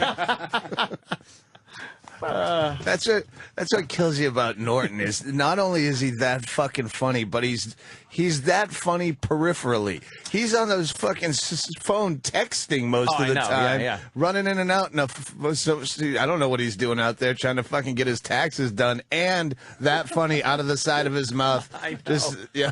That's why Jimmy is like he can multitask. He can do a lot of things.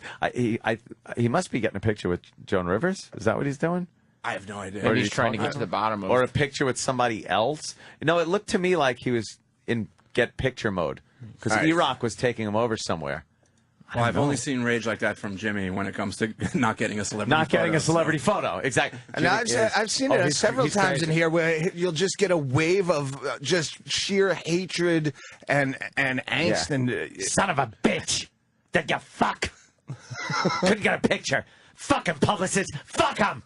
He gets like that. He gets all very angry.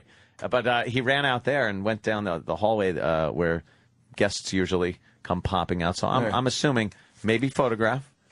Maybe he wants to talk to somebody and talk him into coming in. Do you think Joan Rivers is really hilarious? You know something, Doug? People have different tastes in comedy. Comedy is very subjective. Jimmy finds Joan hysterical.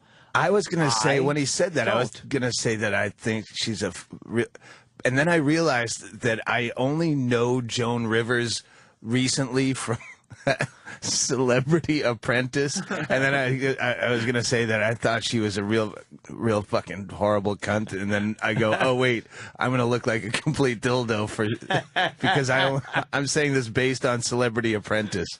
Oh, Jimmy's talking with somebody. Oh, it's a meeting in the hallway. The arms are going out, too. Here it is. His hands are at his side, and then he'll turn his palms out forward and spread his arms out a little. He's talking and doing that. Like, huh? What? There's something going on. All right. Our resident rat. We're gonna send our Sam, intern out. Our resident rat, Sam, is going to go out and try to see what is being said. Anything? Well, because I was just talking to Liam, and we might be able to get it done. He's going to try to make it happen. I think they should make it happen. Mm-hmm. But because we passed on the one guy, it wasn't for any awful reasons. Rampage happens to be in town. Mm-hmm. And we wanted Rampage because we've had him in many times. Of course. Rampage Jackson, I'm assuming? Yeah. Yes. Okay. And it's... For the A-Team? Yes. They're doing the publicity tour, yes. And we had said no to the one guy because the movie people wouldn't give us Rampage. We didn't know why they wouldn't give us Rampage. And they wouldn't just say, look, he's not going to be in town. So we were kind of annoyed. So we said, well, we don't know the other guy. So now Rampage is in town. So I'm like, well, all right, well, let us... And like, well, you guys said no. It's like, I get that we said no, but this is why we were told something different. It's like, it's not to knock the other shows, all right, but the reality is we have a much larger audience than probably most of them put together. And again, it's not a knock on the other shows, but it's a male demo. Mm-hmm. What are you doing? What's the game? Why are they playing this game, though? I said, This look, publicist you're dealing no, not the publicist. It's our people. And I said, well, why don't you just do the right thing by us? By this show. And again, they're going to try to. I understand they have other shows that have to be considered. But it's like, I guess when you're just being lumped in as one of the shows in a row on the platform and not being held out as a special show, it's like, all right, well, what's the motivation then to behave? And again, I know they're going to try to make it work. Maybe they'll be able to. We shouldn't have to be obligated to take one person to get another person. And if it just shouldn't work that way. And if it changes, and if somebody, the guy who we originally asked for, shows up, then the word should be, all right, to the publicist, look, this is what happened, but it's better for you guys. Mm-hmm. We'll tell this other show. It's like, if you're going to look at us all as, and again, I know I'm being a dick, but I think that we should get a little bit of a fucking priority. Yeah. Not fuck the other shows, but I think that if you're going to give everybody 20 minutes, you could wedge them in here and give everybody 16 minutes and make it work. Right. I think you could make it work that way. Yeah. But fuck those other shows. Oh, damn. Oh, Doug Stanhope had to say that. Notice I said your name so no one gets confused. But no, you know what I'm saying? It's like... No, I'm saying. I know what you're saying. Yeah, come on.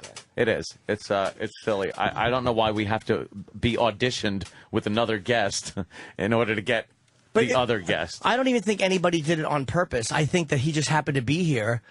But I think that this is the company here going, well, you guys said no. And it's like, so we're kind of being... If you guys get a guest on your own that's like really high dollar, high profile, do you like parade them around the other shows that they're not going to be doing? No, we don't care if they. I would love to just have them look at all the ones with our fucking name on the thing and go, "We're doing this show and not you." Haha, not you. But no, just give them a tour around the. Oh, let me show you the facility. This is Ron and Fez. Ha I get fucking Bill Clinton, Bill Clinton or whoever. That would be a good one. That is really. Bill Clinton.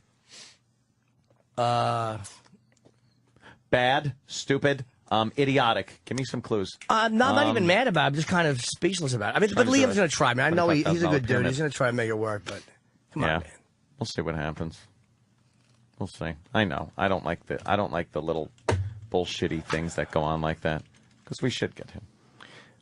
We've been very good sports as far as MMA goes. So I said, why can't we have I would assume Rampage? this would be the perfect demographic. Of course it would be. So it's like UFC. the publicist is like, they're like, well, no, they want Rampage with them. And I'm like, well, they want to sell tickets to the movie? Yeah. Well, then why wouldn't you have them come in here where this is the audience they're going for? Yeah. Angry white men. A-Team sucks. But I mean, you know what I'm saying? It's like that's who we talk to. Where are they going? Fucking OutQ? Yes. Is Rampage going to OutQ? Yeah, that's the gay channel. No. Yeah. Well, I guess UFC. That. That makes sense. Is it called the gay team or the A team? Because I was confused. A team. All right, sorry. I thought maybe because that would be a whole nother movie with B.A. Baracus. I'm sure it could be Big Ass because his ass would be big. If that movie isn't out now, it probably will be within 3 weeks. Yeah. Obvious gay porn knockoff. Oh, the gay team. Yeah. Oh, it is. It has to be. Wait, The gay team. Of course it is. The porno, the gay team. There it is. They always have to There do that it with the is. big summer movies. There it is already. Yeah. You might want to take that down in case we do get them. And the picture doesn't even try to spoof it They whatsoever. are not even It's just trying. Three Yeah, at least get a black eye with a Costa Rican mohawk. kids in bathing suits. I pity the fool, gotta take my cock. The gay team. I don't know. I don't see it happening, by the way. What? I don't think it'll happen. Call me Negative Nelly. That's what they call me at home. What the fuck were we just talking about anyway? The penis pump. Joan Oh, Rivers. right. Yeah. And then Joan Rivers. We talked about her a little bit. We didn't share your feelings on that Joan Rivers thing. Jimmy's going out to more investigative journalism. I know it's more investigative journalism. Back to the penis pump because I can't get enough of this fucking rod pump. How well post-back works. Worked the first time around. I'm going, wow, really works. Now you and the one you love can enjoy complete sexual pleasure and satisfaction anytime with no pills, no doctor visits. No? Postivac is a clinically proven vacuum therapy system, not a pill. You'll experience results in Happened less there. than 4 minutes, not hours, and there are no harmful side effects. Vacuum therapy is so safe complete and effective degradation. that it is now the only erectile treatment covered by Medicare Part B. Medicare Now Part Postivac B. is approved by almost all it does every is suck major- blood into your dick. Right. Can't your wife Yeah. do that? Yeah, exactly. Are you with somebody? And if it's not gonna be there naturally, it's gonna fucking. As soon as the vacuum's gone, that's gonna start to deflate. So Yeah. you just get it pumped up like a leaky tire, and try to jam it in her before all the air rushes back out. Yeah, because isn't it? It's not even just so much the blood just going in; it's got to stay in there. Yeah. there's like some kind of You check can tie valve it or off something. with a garbage twist tie. a twisty or a fucking rubber band or Yeah. something, and then shove it in the old. Honey, broad. give me your scrunchie. I need to keep some blood in my cock. Yeah, because it would just deflate. And what couples are sitting there using this? Like the wife will be happy knowing that she's got to Yeah. sit there and pump his fucking dick like a basketball. Yeah, that's something you do while you're calling whores on crank. You're in a seedy roadside motel, rotary dial, and God damn. wait for the whore, and you get the pump on max. Yeah, you got to pump it up right till she comes to the door, Yeah. and then hope it doesn't go away. Oh, before looks she like gets- a hickey. You've blown out so many blood vessels. Waiting and waiting. She said half an hour. It's been like 90 minutes. Holy shit! And what happens if, like, what if it goes away in the middle? Like, you got to pull out and then repump. Repump. Yeah, I would think you'd How have to awkward is that repump. going to be? Yeah. Oh man, Over that's- pump it, blow out all the embarrassing. veins. You look like a drunkard's nose. Your dick. Your dick looks like W.C. Fields. Yeah. Oh yes. Look at my cock. Thank God he's back. Yes, Jimmy. We weren't. Me and Doug were talking. We weren't sharing your like of Joan Rivers. It was Okay. just. It's just a thing. But again, I based my completely on Celebrity Apprentice, which is my own fault because I watched it because Dice Clay was on it, and then I got hooked, and Yeah. he got thrown off on the first episode, and then I got addicted to it. Yeah. Oh, another conference. But Hold yeah, on. she was a horrible, horrible person. There's a conference. Uh-oh. Jimmy's having a conference. They're talking. They're I love the radio show stops because somebody pops in. But it's like, Who is that? It's a mystery. What do you know? You got to Sam? catch me up on all this shit. I haven't said like 3 words in the last hour because Oh, I have no it's idea just- about the pie-faced kid from the Ron and Fez show. I don't have any fucking thing to chime in. Oh, what's that? You want to talk to Louis Dr. Steve Black about is the here. penis pump? Oh, yes. Of course we do.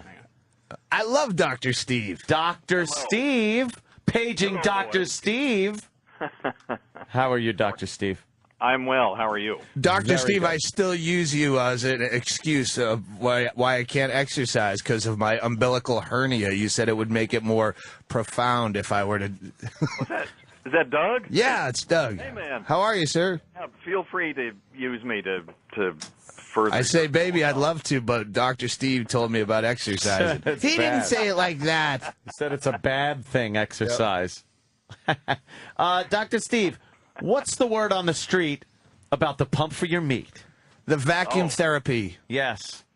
You know, those things have been out for a long, long time, and Medicare actually pays for them. Yes, we heard about that. Now, Doug brought up an interesting point. If you're using the penis pump, it's in essence just sucking blood into your dick.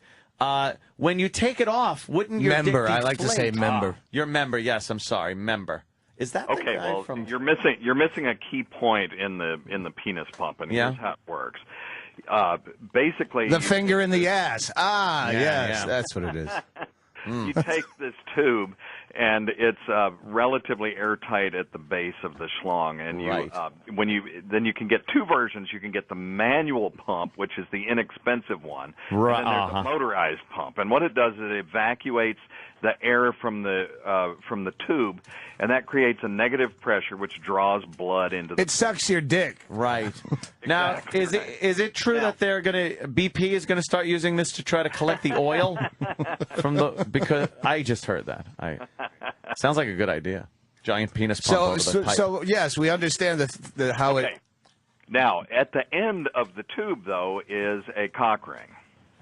And so when you get this massive purple erection to your liking, you slip off the cock ring and then pull the pump off, and then it maintains this erection after. Oh, so I was right. Yeah, you got to twist tie that down. Yeah, twist tie a scrunchie, the cock ring. Yeah.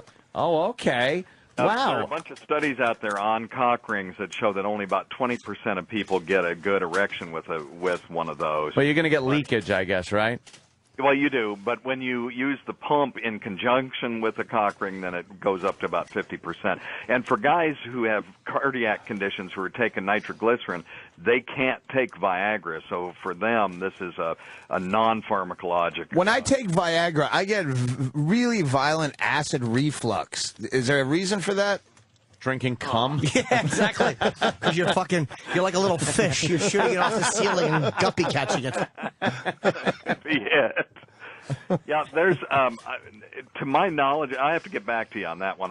There are a lot of side effects that you can get. The blue vision, you can get the... Yeah, I've never had any of the ones that they warn you about, but I get like acid creeping up my throat violently. Sounds horrible. I haven't heard that association with that, and I'm racking my brain to think of a reason why that. I've been prone to hiatal hernia, so I don't know if that would have anything to do with it. This Viagra relaxes the muscles around blood vessels, and so they dilate. And you may be there may be some association with relaxation of that sphincter that you have at the end of your esophagus that's relaxing. Dr. Steve, I'll look into that. I'll get back to you on that. Thanks. You got my email. Steve, let me ask you this: with the penis pump and the cock ring, and then normal erections, what is it that holds the blood in one's cock? Okay. Here's how it works. Mm-hmm. There are little arteries that come into the penis, and then there are larger veins that come out of the penis. Now, the way that you can get blood to stay in a member like that is to either increase the blood flow in or decrease the blood flow out. And that's how the cock ring works, is by decreasing the blood flow out.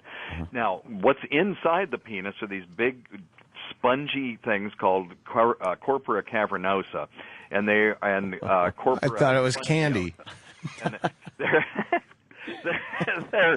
they're like sponges, and surrounding these sponges is a very inelastic coating. Okay, so what you get is a blood-filled sponge surrounded by a coating that won't expand. So it's not like a balloon. You don't get this big balloony looking. Right. you get a very rigid, fluid-filled, hydrodynamic organ. Wow. And that's how it works. And now, is there some kind of shut-off valve for the blood, or is it just that there's more blood pumping in than is pumping out on a normal penis that's working? You get a little bit of both. You get increased blood flow in and decreased blood flow out. And there is, there are shut-off valves. They're just muscles that surround the vessels that can either relax and let more blood in, or they can contract and keep blood from going out. Wow. And decrease the blood flow. You are quite the cock expert, sir. That is wonderful. Who knew? And, Viagra works by increasing nitric oxide in the bloodstream, and that's a real potent dilator of the vessels that feed the penis. All right, so it really pumps the blood in there then. Yeah. I'm never going to look at my dick jokes the same. No, now you know the background to the dick joke. By the way, just to interrupt if I could, Lewis Black is here, so we're going to bring Lewis in and put him where Sam is. Yes, absolutely. And if we happen to get those guys in, that'd be great. But at least we have Lewis here. There's no reason for Lewis to not be in here. Yes. They'll be here. Okay. They're coming. Oh, do you think so? Lewis. From what I heard, yeah, we'll have them 10, 15, 10, 25. Yeah, Liam says he's working on... Okay, yeah, I know Liam's trying to make it work. There's just a lot of shit to do. Okay, sorry, Dr. Steve. Oh, no. Yeah. Back to Loveline. Yes. Do you use Cialis? Cialis is better than Viagra. I've used them both, but they both give me the horrible. Yeah. Maybe they do it to me, too. Take a Tums. It's worth it. Yeah, no, I've taken shitloads. One thing you could try Levitra just to see if it's any different. It has a little bit. I haven't tried that. It's a little bit gentler activity, and it's a little shorter, but it still works. And that might be better for you. Isn't that the commercial? Other thing you could do if you want to avoid the reflux is just do the penis injections with alprostadil. That sounds like a nightmare. Why would you? At that point, just write off sex for the rest of your life if you need needles in your dick. It just shows how far guys will go to have sex. We're just programmed that way. If everything else fails, you take an injection and inject it in the base of your dick, and and that what the porn stars use? No, they use something called Caverjet, which is very dangerous. Yeah, what's that? Yeah. It makes your cock hard with a needle. It's not good. Yeah, that's what he's talking about. Yeah. Oh, it's a hormone called alprostadil, and they finally figured out a way that they can do it without injections. You actually use a little inserter that inserts a pellet into your urethra. They put it in a girl's mouth, like fucking like loading a Pez dispenser. Yeah, it's just like that. It's just like that. All right, I guess. Yeah, it's that's something. Dr. Steve, always very educational, very professional.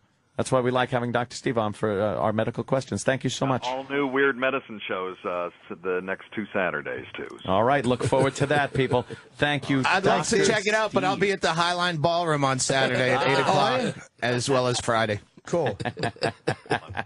And, thank you, sir. You can hear by that laugh. Take care, buddy. Doug, I'll email you about the reflux. Thanks, Steve. Okay, man. Lewis Black has entered the studio. Lewis, how are you, sir? Haven't seen you in a while. Really great. Are you, that was a little sarcastic. Well, since they took my Shrek cups back. Yeah, there was lead. That was where my fortune was going to come. You invested heavily in Shrek cups? In those Shrek glasses. And everything has lead in it. Yeah. That's because we're getting stuff from China. Well, it's also because when I was a kid, it had lead in it. Nobody gave a shit. Do you think it go for it? Like everything always had lead in it, but now it's like now they know that there's lead.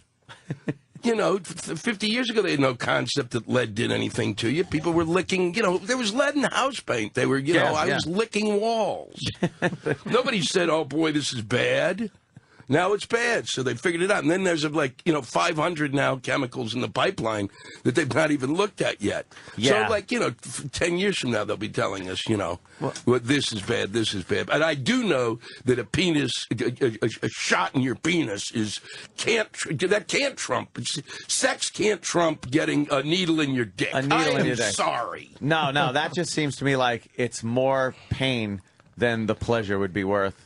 Yeah, I mean, we're just sitting around with unless you're into that anyway. Yeah. Yeah, maybe you're into having a sometimes needle when in I'm your doing a dick. lot of All right. narcotics where I'm like, all right, this is the time for creepy shit. That I can't feel my dick anyway. I've done so much MDMA and sure, pierce the thing there, roller derby girl. Yeah, that might work.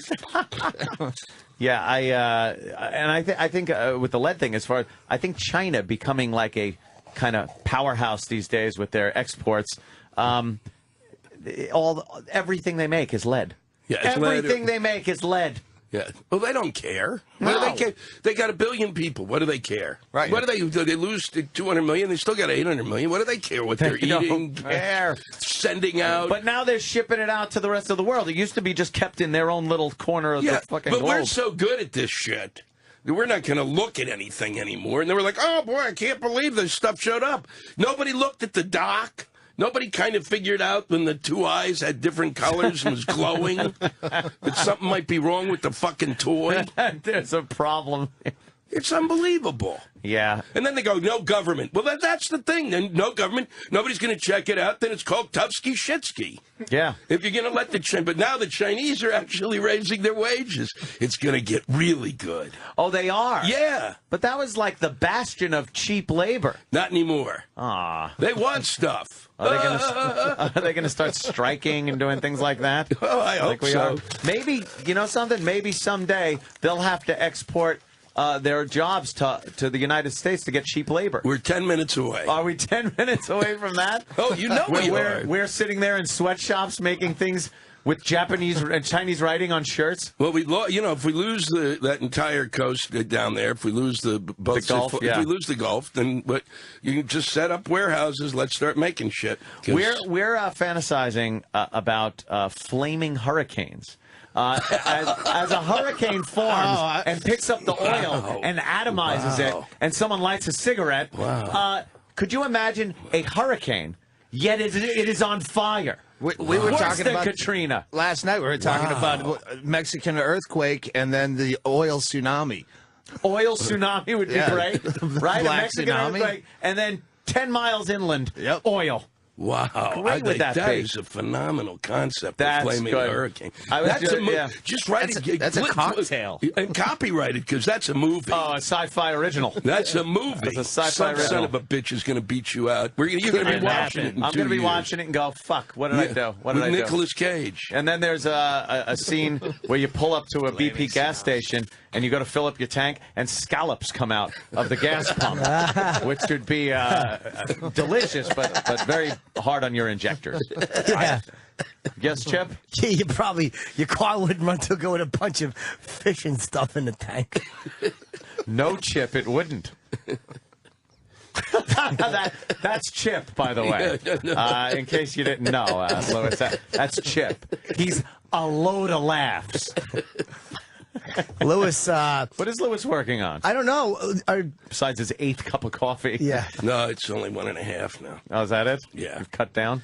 No. Okay. No, I was writing a book. I've been writing a book, and I'm done with the book. What book? It's a Christmas book. Oh. It's a stocking stuffer. Really? Yeah. What's it called? Thanks for killing him, Jews. I'm dreaming of a black Christmas. Oh, wow. Okay, cool. Black being Louis Black. Yes. It always works. It works for everything. Oh, okay. Sure does. Yeah, doesn't it? What a handy last name you have. It was a lucky break. Unless I was a happy fuck comic. And then it would have gotten in the way. Yeah. But no, you're that's dark. what I've been doing. Good. I've been locked up. I've been in. You think, okay, and I finally thought, I now I get it. There's a rhythm to this, and I can, it's the 3rd book I've written, and I can do. And then still, no matter what you do, you eventually you get to the point of, the level that you hate yourself is so beyond belief. Now you're immobile and you're just staring at your crap, wondering why you're doing this, and I'm just trying to imagine you typing with those hands. Oh, I know, yeah. Just flipping around. Yes. Oh, boy, that cartoonish. Happens. Oh, yeah, no, it gets pretty. Then I had two, I had two computers that, because I got rid of one was going into the shitter, but it was like I'd go back and forth between the computer, and I would be sitting there typing on one board, and it wasn't coming onto the computer I thought I was typing it into. It was stuff like that. Oh yeah, I'm really good at this I've done stuff. that. Yeah, I'm really good at it. Two computers. The one computer, one that he types on, and the other with the hard drive that can be thrown out immediately if the FBI shows up. Both a disposable hard drive. So, all right. So you had a third book for me was hard, man, because I have not. Like I started, and I have not been able to get through. Like I just had not been able to just. You know how you have that click where all of a sudden you're motivated and it's happening and you're doing it. I can't get to that point. Doug, let the authors talk. Okay, don't chime in. Yeah. Well, the click. I mean, I just. They said to me, "That's what the book's about." Basically, I said it's a book about being single, disguised as a Christmas book. Now, we were talking about this earlier, being single and as opposed to being in a relationship. And being single, do you enjoy your time alone, or were you in relationships where you had extended periods of time with a girl? And no, I had long. I mean, until a lot of long termers. Until I really kind of went on the road. Yeah, I was. I went on the road, and that was really when I went. You know, I don't have to live with anybody anymore. Oh, so it was kind of good. You liked it? Well, here's what I liked. I was literally lying in a hotel room in some shit-ass, town and playing some shit-ass club, probably the third or fourth week out on the road. And I'd been living with this woman who'd been driving me completely insane. And I was lying there, and I went, "What's that sound?" I went, "Oh, it's silence." Oh, yeah. Oh, my God. Oh, it's going to be around for I'm going to get up, and nobody's going to say, start nagging at me. This is like it's refreshing.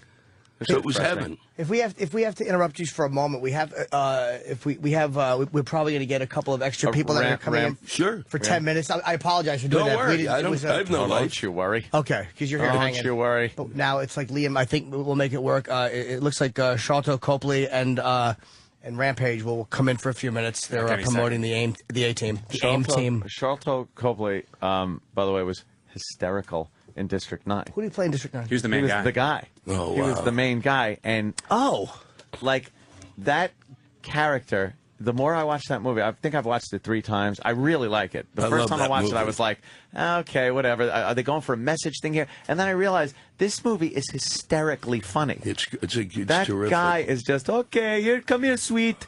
Come here, sweet. And the thing throws a can at his head, and he gets all mad at it. Oh, that guy was tremendous. He's hysterical. They're coming. Oh, they're coming down now? You can stay there.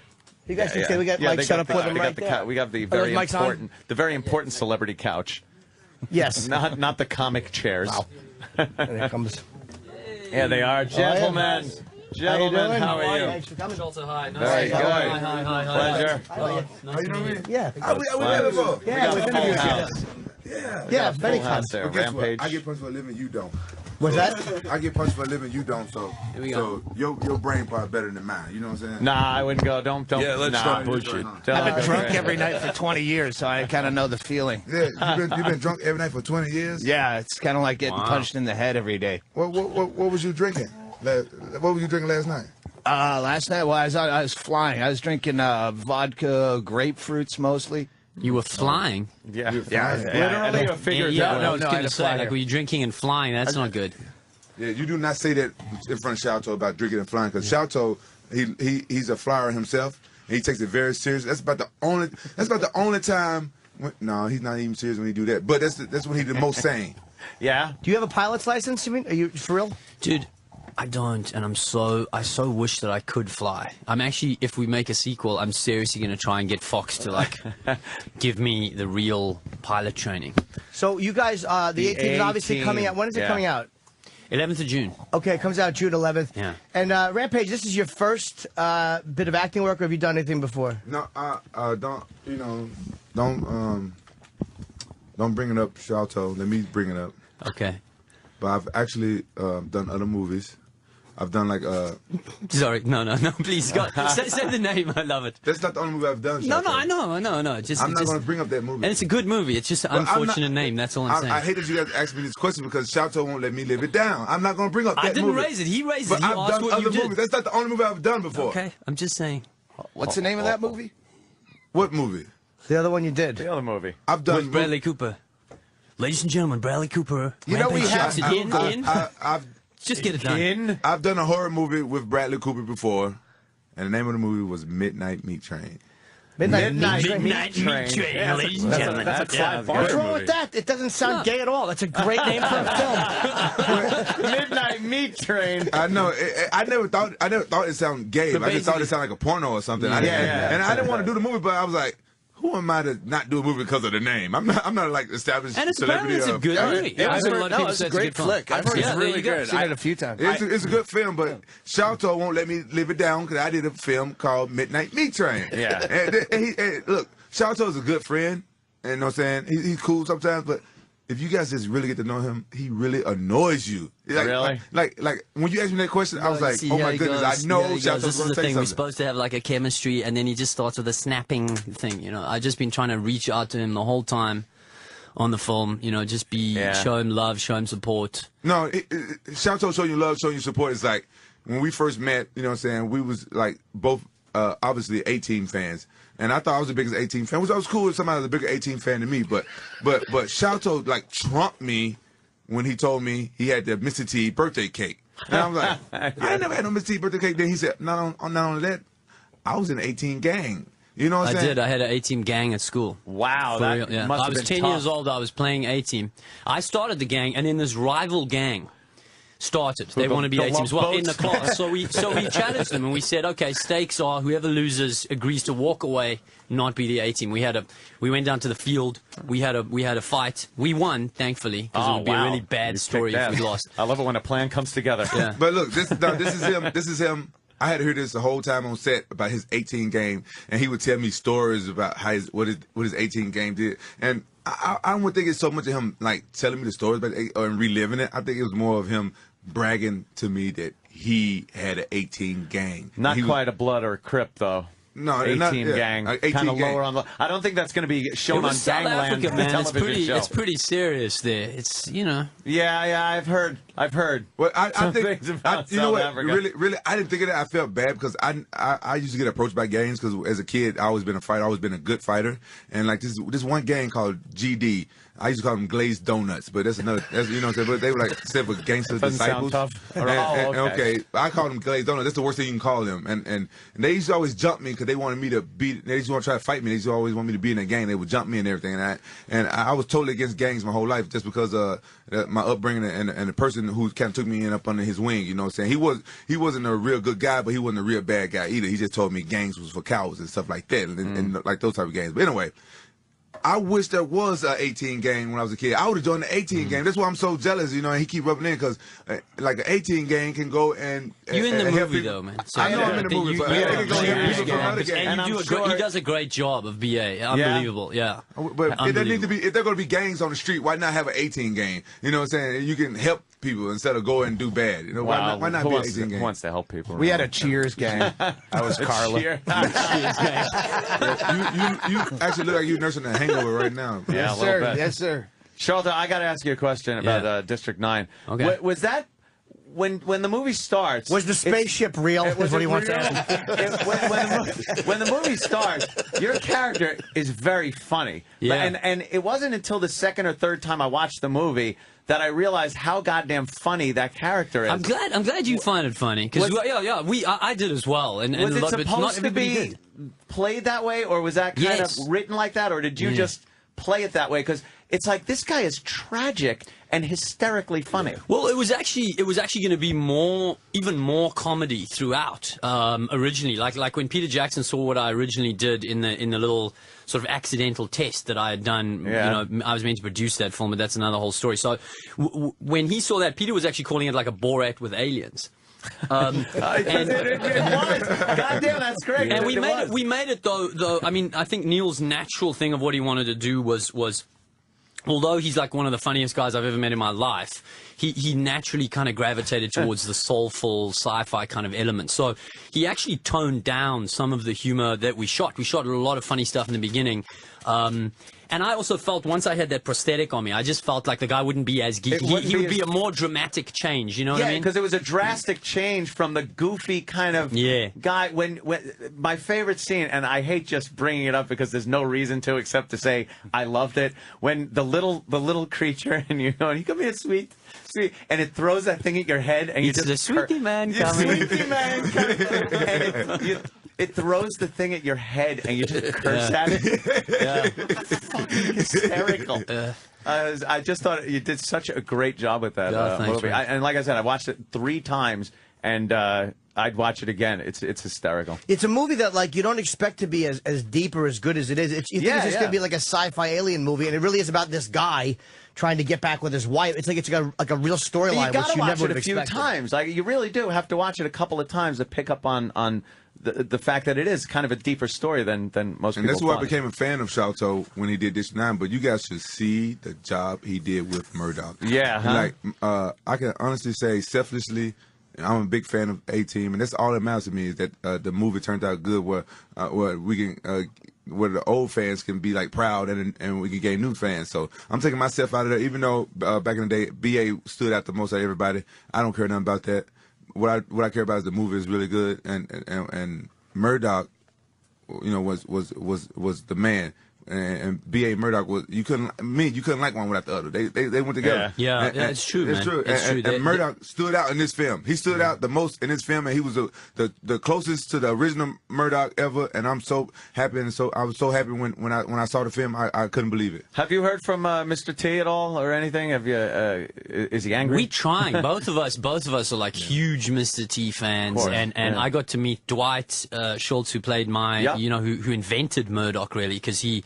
That character was not written like that. I learned through the process. He's rubbing it in again. And it's sad. I mean, the two of us were like we literally. Quentin is such a big fan. He's actually getting an A-Team. He's trumping me now for the cake. He is buying an A-Team van. So we're going to take the van. Damn. We figured we're going to take the van. We're going to go and camp outside Mr. T's house. Actually, I'm getting the van for free. The people who did my air ride on my truck. You getting it for free? Carrying me air ride out in Iowa. They are making my 18 van for free right now. I got to do a little deal with them, but they kept them air ride. You know what they do? They put the air suspension on your. I got a monster truck, and when I drive next to another monster truck, if it's a little bit taller than mine, I go. I can pick mine up because I don't like people trumping me, and Chateau always trump me.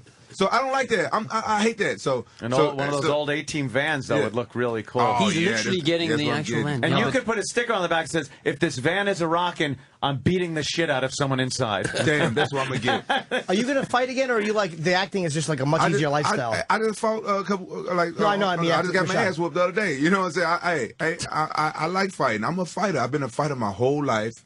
And I know you did not get your ass. You didn't get your ass whipped. I thought you had him in the third round. I don't want to harp on this, but I just, for the record, don't want to say that. I haven't seen the fight, so I just felt like I didn't do it. I didn't do up to my. You got your ass held for a significant length of time. Well, you know what? I mean, well, honestly, I thought the guy was going to come and bang with me more because he talked so much crap. And when he hit me. I didn't even see the first punch. When he hit me and he like dazed me and made me fall, I'm like, yeah, I'm in a fight now. Let's do it. And he just wrestled me the whole time. So that's another story, and that's another story. But yeah, I'm gonna keep fighting. You know so you want to do both? You want to keep acting, keep fighting? I want to try to do both. Why not? You must see this guy act, man. It was just there's a lot of people were saying like, oh, what is he gonna do with this character, and is he gonna live up to it, etc. And it was the thing about him on set, and Liam was saying this, and Bradley was saying this, that he's just got a genuineness that comes across, And what I liked with what he did with Mr. T, obviously the old Mr. T was incredible. He was his own thing, and the whole role was written for him, So what I think that Quentin did so amazingly was he brought a heart and a warmth and a charisma to this character, which you need in order for a modern audience. He can't just be flat out bad the whole time and just boom, boom, boom in your face. It would be boring to watch, So he brought some layers into this BA character, but stayed true to the original. Obviously, when I hit you, you're gonna feel it type of thing, which was awesome. They're telling us we have to wrap you guys because they did us a favor by bringing you guys in because it was a mixed up schedule. You want to wrap us with what? Whatever you want. Nothing. Believe me. But do people die in this, by the way? They do. Because in the original series, there were never any casualties. There's nothing like the original series, like in the aspect. Yeah, okay. Let Chateau tell you, though, but just for real. It's real. So it comes out June 11th. Chateau Copley, of course, as Murdoch, and we all know Quentin as B.A. Baracus. And we're glad you guys were able to come in and thank you guys. Thanks for having us. We love both you. You're fucking District 9. You're a fantastic actor, and Thank I'm happy so to see you're doing well. And wait till you see this guy, man. And tell Chateau To get on Twitter? Because You need to get on Twitter. Shouto need to get on Twitter. I'm on Twitter. I'm Rampage, the number 4 real. Together, Rampage 4 real. I'm on Twitter, and I be doing the thing they call tweeting.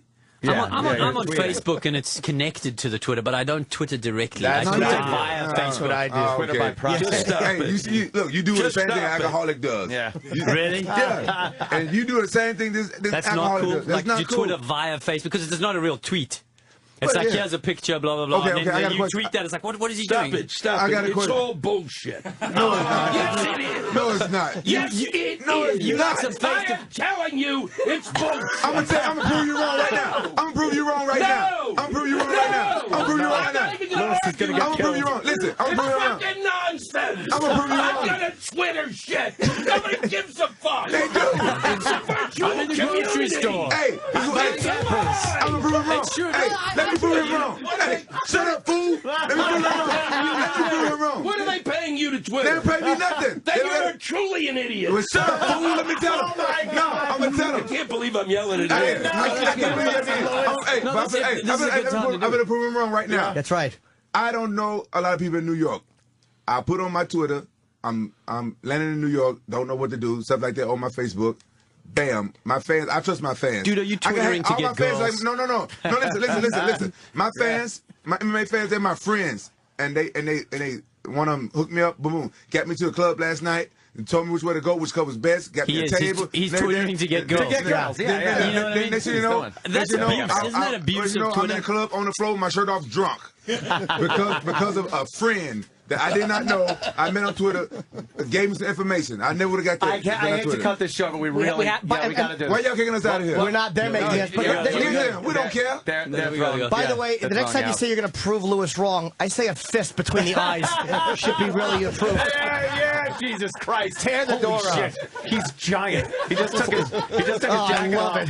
He's wearing, oh my God. He said what? Oh, damn. Oh, look at Lewis trying to be tough. Oh, Say it now. I'm not going to say it now. No, say it now. No, because I yelled before. Because I'm in I your yelled face. before. Say it now. Say it now, sucker. Say it now, sucker. On Twitter. You wouldn't In Lewis's defense, he shakes like that anyway. Twitter. I'm not shaking. I'm going to make you Twitter. No, you're not. Well, if they weren't paying him to tweet, they should start paying him now. Yeah, exactly. That was just a moment there. You know what we're going to do? We're going to take a really quick break. We'll come back and wrap up right after this. Thanks. Hi, everybody. You know the hit HBO series Curb Your Enthusiasm. It's now on basic cable. Watch this hilarious, critically acclaimed series on Wednesdays and Thursdays at 10 p.m., 9 p.m. Central on the TV Guide Network. What happened? Years ago. You saw it? Why? Yeah, why watch it again? We've already seen it. But, Move on. Got the DVDs. Mr. Bennington, it's going to be on the TV Guide Network. And Oh, reruns on TV. It sounds fantastic. no, see, it's... But, you know Yeah, I remember watching HBO years ago. I want to watch Larry David, but with a scroll going underneath of all the other shows. Yeah, but it's for people that might only have basic cable. You know, they don't have HBO. Yeah, like grandmothers. Yeah, they'd really like Curb. Yeah, right. They'd love it. It's great because now you get to see it with bleeps. It's really good. It's fantastic. On the TV Guide Network. Yes, on the TV Guide Network. And you find out what's on the other channels while you're watching. No, I don't think they show the TV Guide at the same time as the program. Yeah, they do. Do they? It scrolls? That's very odd. If I was doing a live read, I would know my product. But that's the difference. That's the difference between me and you. I'm a professional broadcaster. You're Opie's friend. I know he's not here today. Whatever. You mean to tell me they're going to show Curb Your Enthusiasm, and on the bottom they're going to scroll what's on TV? Yeah, well, and some weather.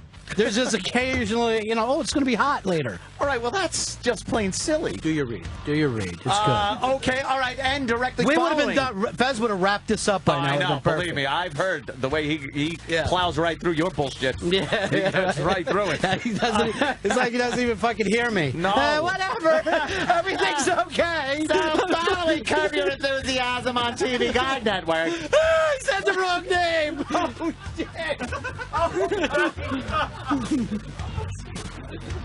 And the weird thing is he's in the office hearing this right now and crying. They're laughing at me, not with me. Seriously, be a pro. I'm going to directly following Curb Your Enthusiasm on the TV Guide Network is the all-new Curb the Discussion. Oh, See, now this is the extra thing. It's hosted by Susie Essman. She's brilliant. Who we love. The show features big stars, media pundits, and more in a no-holds-barred debate about the issues of each episode. Okay, now I'm in. Now I'm definitely in. Now it's giving you something that HBO didn't give you. Right. An interactive kind of Q&A. Yes, Lewis? That's just, I mean, I love Susie and I love Curb, but that's psychotic. You don't like the idea of a discussion about the show? You know, that's like it's Sunday school, okay? Here's the story of what happened, and now let's have a discussion of the ethics. Did you agree with Larry David when he went into the neighbor's house and used that bad language? Yes, I mean, really, you got somebody who let's discuss. Let's go to Michael Moore, who's going to tell us about that last episode. I mean, it's fictional characters. They're fiction. It's fiction. That's fake? Oh, I thought they were really. I thought it was. But not everybody the Truman Show. Not everybody can figure out TV, so this gives them the opportunity on the TV Guide channel. on the TV Guide channel, which will have all that stuff on. My God, all the stuff that you need to read about. Yeah, we're just going to keep going, of course. And watch Curb Your Enthusiasm. It's on Wednesdays You know, the and whole Thursdays. thought of someone showing you a notice so that you don't read it out loud. That's basically so the people at home don't know that you're getting a note, or else he would have just said it. You know something? That's why Ronnie Bennington is the greatest in radio. He knows things like don't read the note on the air. It's just silly. You're not supposed to. Wednesdays and Thursdays at 10 p.m., 9 p.m. Central on the TV Guide channel. Finding the TV Guide network in your area? Go to TV Guide. Go to TV Guide. .com, of course, in this day and age. But, of course, just go to the TV Guide channel. It's right there. Ronnie Bennington. I feel like, did I take your mic, Jimmy? I want to take this. He's honored. Stay. Okay. He's honored, believe me. Yes. I've been listening closely with the Dave situation. Right. Eastside Dave situation. I must admit, I thought it was a work at first because it is a work. Just stay tuned, and he'll be back. Because when I heard when I heard the Midnight Rider music playing the other day, I was waiting to hear him hooping and hollering and coming in. Yeah. But no, I mean, he is gone. He's gone, but he's sending. He's having his people send emails to Jeremy. Oh, is that what he's doing? Now, what is that supposed to accomplish? I don't know. At this point, Jeremy, come over. Doug, hold on. Sorry, your mic was off. Oh, so I just asked when you said his people are emailing, are those the people in North Carolina that own the chair factory? If he is ever working in that fucking chair factory, that brilliant redheaded douchebag in that chair factory. Yeah, I bet you didn't get in trouble for sitting on a job or something when you're hanging out. Oh, shit. They probably would. I will say this. Yesterday he applied, and I'm not even fucking making this up, Costco. Where you buy the giant paper towel rolls and it's everything. It's all there else. For you. It's everything you need. And he's going to be happy doing that. I don't know. You know what? And this is nothing against anybody that is involved with Eastside Dave. But didn't everything just come crashing down right after he decided to get married? Well, yeah, but that works that way for everybody. That's what I mean. We've all been through that. That's what I mean. I've done the same thing. Right. Believe me. And then having 2 kids, probably not the best responsible idea as far as finances go. I didn't even think about this, but you might be onto something right now. That's why, Ronnie, I like to, cluing you in on some of these things that you might have just not thought about. Yeah. That a guy making shit for money probably shouldn't have 2 children a year apart. Well, you could have my background, which is an uncomfortable amount of abortions. Just, and I don't know what it is. Why some people amount of abortion that is less comfortable than actually having a child. That's true. That's true. No amount. But I have number friends doesn't exist. I have friends that can't sleep at night over it. Just wondering. That's why they make Xanax. Oh, good point. Like where the inside of her pussy looks like Bud Dwyer's mouth after he shot himself.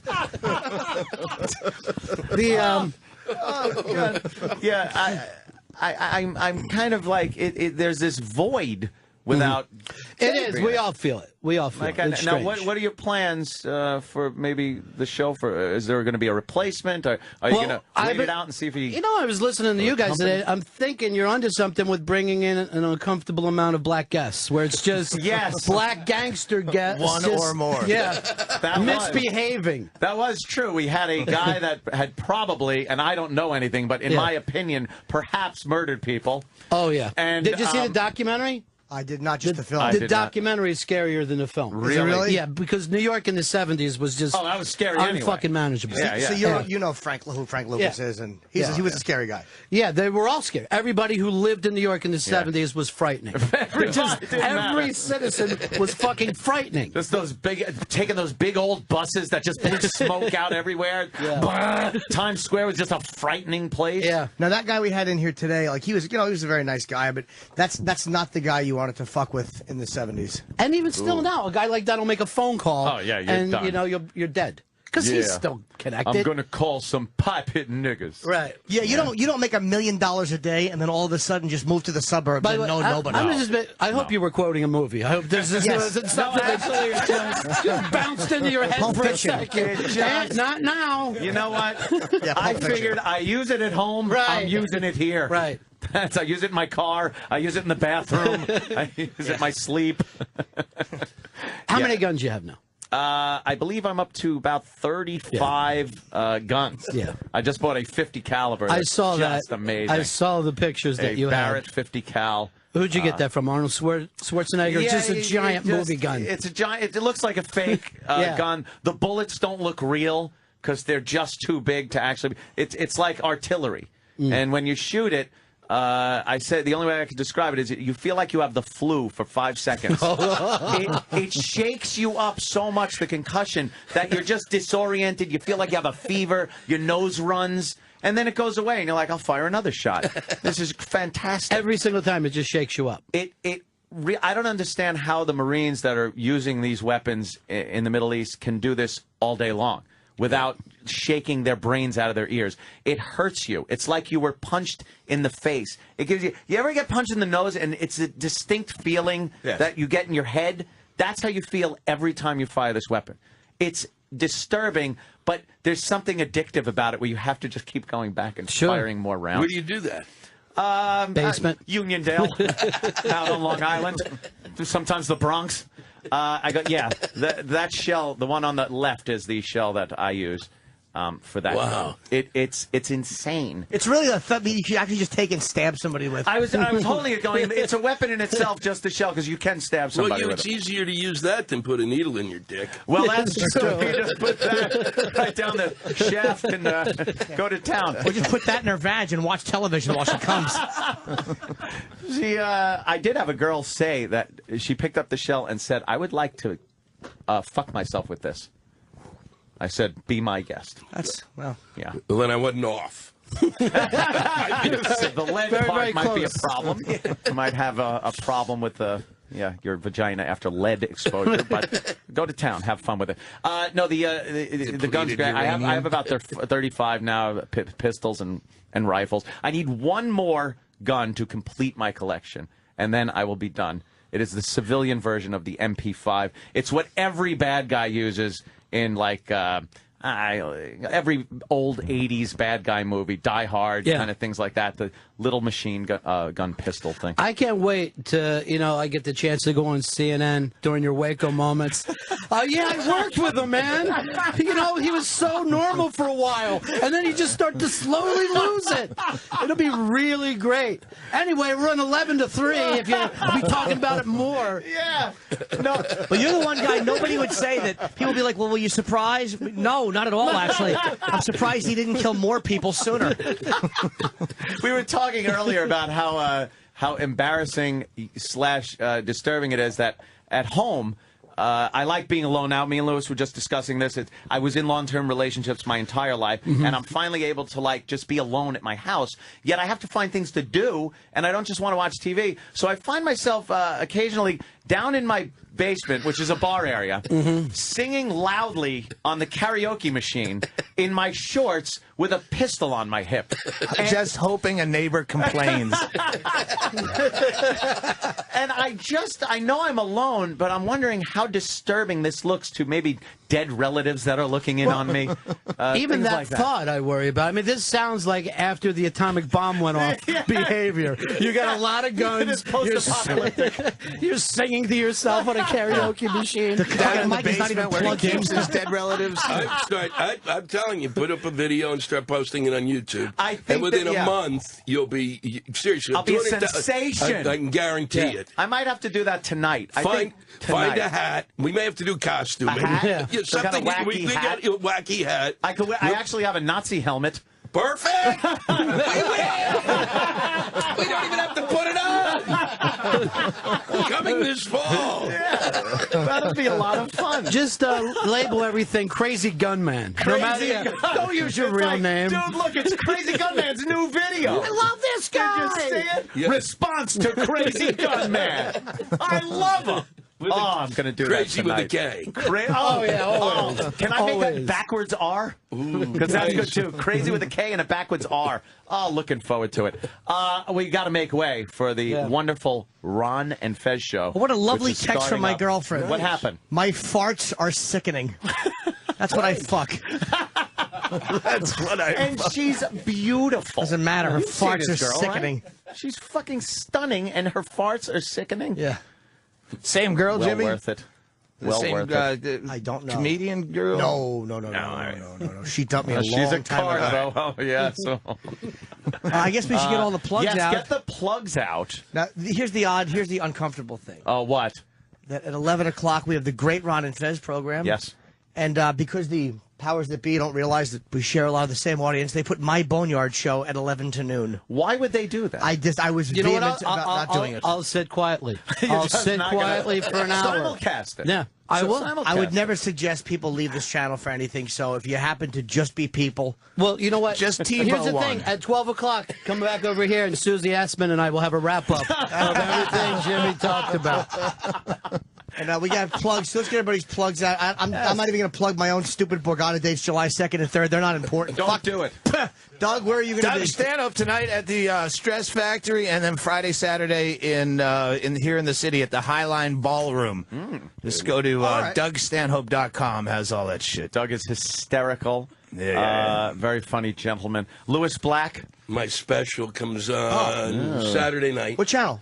on the Comedy Channel. TV got when? What? 9 o'clock. TV got On Comedy Central, Liz? Comedy Central. Oh, Yeah. all right. DVD, which is actually where you actually hear the words, comes right. out the 15th. So it's this Saturday. You use some potty language? A little. A little bit. Just a little blue. You were so Blue, I say Black blue goes twice. blue. Oh, look out. you were really funny in that fucking. Oh, my by the God. way. Just God. yelling about Twitter. You called him an idiot too. That was my. You idiot. It's like no one calls Rampage an idiot. And it's like, yeah, do you understand? Like, that it really is Rampage Jackson. That's not a big black actor. That's the guy who makes his living just beating up people, Putting people on the brink of death. That is what he does for a living. Well, obviously, he pushed a button. He reminded me of my mother. Lewis actually said Rampage had very nice breath, which is a nice compliment. Oh, that's He good. does. That's good. Nice He fresh was, breath. and he was very good-natured about the whole thing. But it is. Yeah. It's like, come on. If I'm screaming about Twitter, who gives a shit? But he could have Yeah. shut you up in 2 seconds just by going, yes, I use it to get girls. Yeah, that was because it. then it's acceptable. Ball game over. Yeah, I believe you. Good. How great would it be for this show, though, if Rampage had just attacked Lewis and none of us helped? Well, how would we help? I'd hold Lewis down. Go ahead, hit him. Am I going to And do to be able shoot to him and make him angry? And then to be able to do my weekend shows from a gurney. Yes. Well, thank you, gentlemen, for was coming great, in. guys. Jimmy, of course, and Frank Lucas. Yeah, so Frank Lucas. can be- you missed Frank Lucas being in today. We loved having him in. His signings at Borders tonight at 6 o'clock, Penn Plaza. And, you know, Danny and everybody, and great the job. staff, of course, Danny, thank you so much. Mars, and, of course, Trav Dog, and D-Boy, the disturbed D-Boy, who got us started off today with his great discussion about his show that he watches where people cut things in half. Have you seen that show where they just cut things in half? No, They've run out of fucking ideas. They've run out of ideas. No, they haven't. It's a reality show, yeah. Because you're going to be on the air. Soon. Crazy Gun Guy. Watch for Crazy Gun Guy tonight on YouTube. We haven't run out of ideas. Not as long as we're sitting here. Of course. We'll see you tomorrow, everybody. Thanks for tuning in to the Opie and Anthony Show.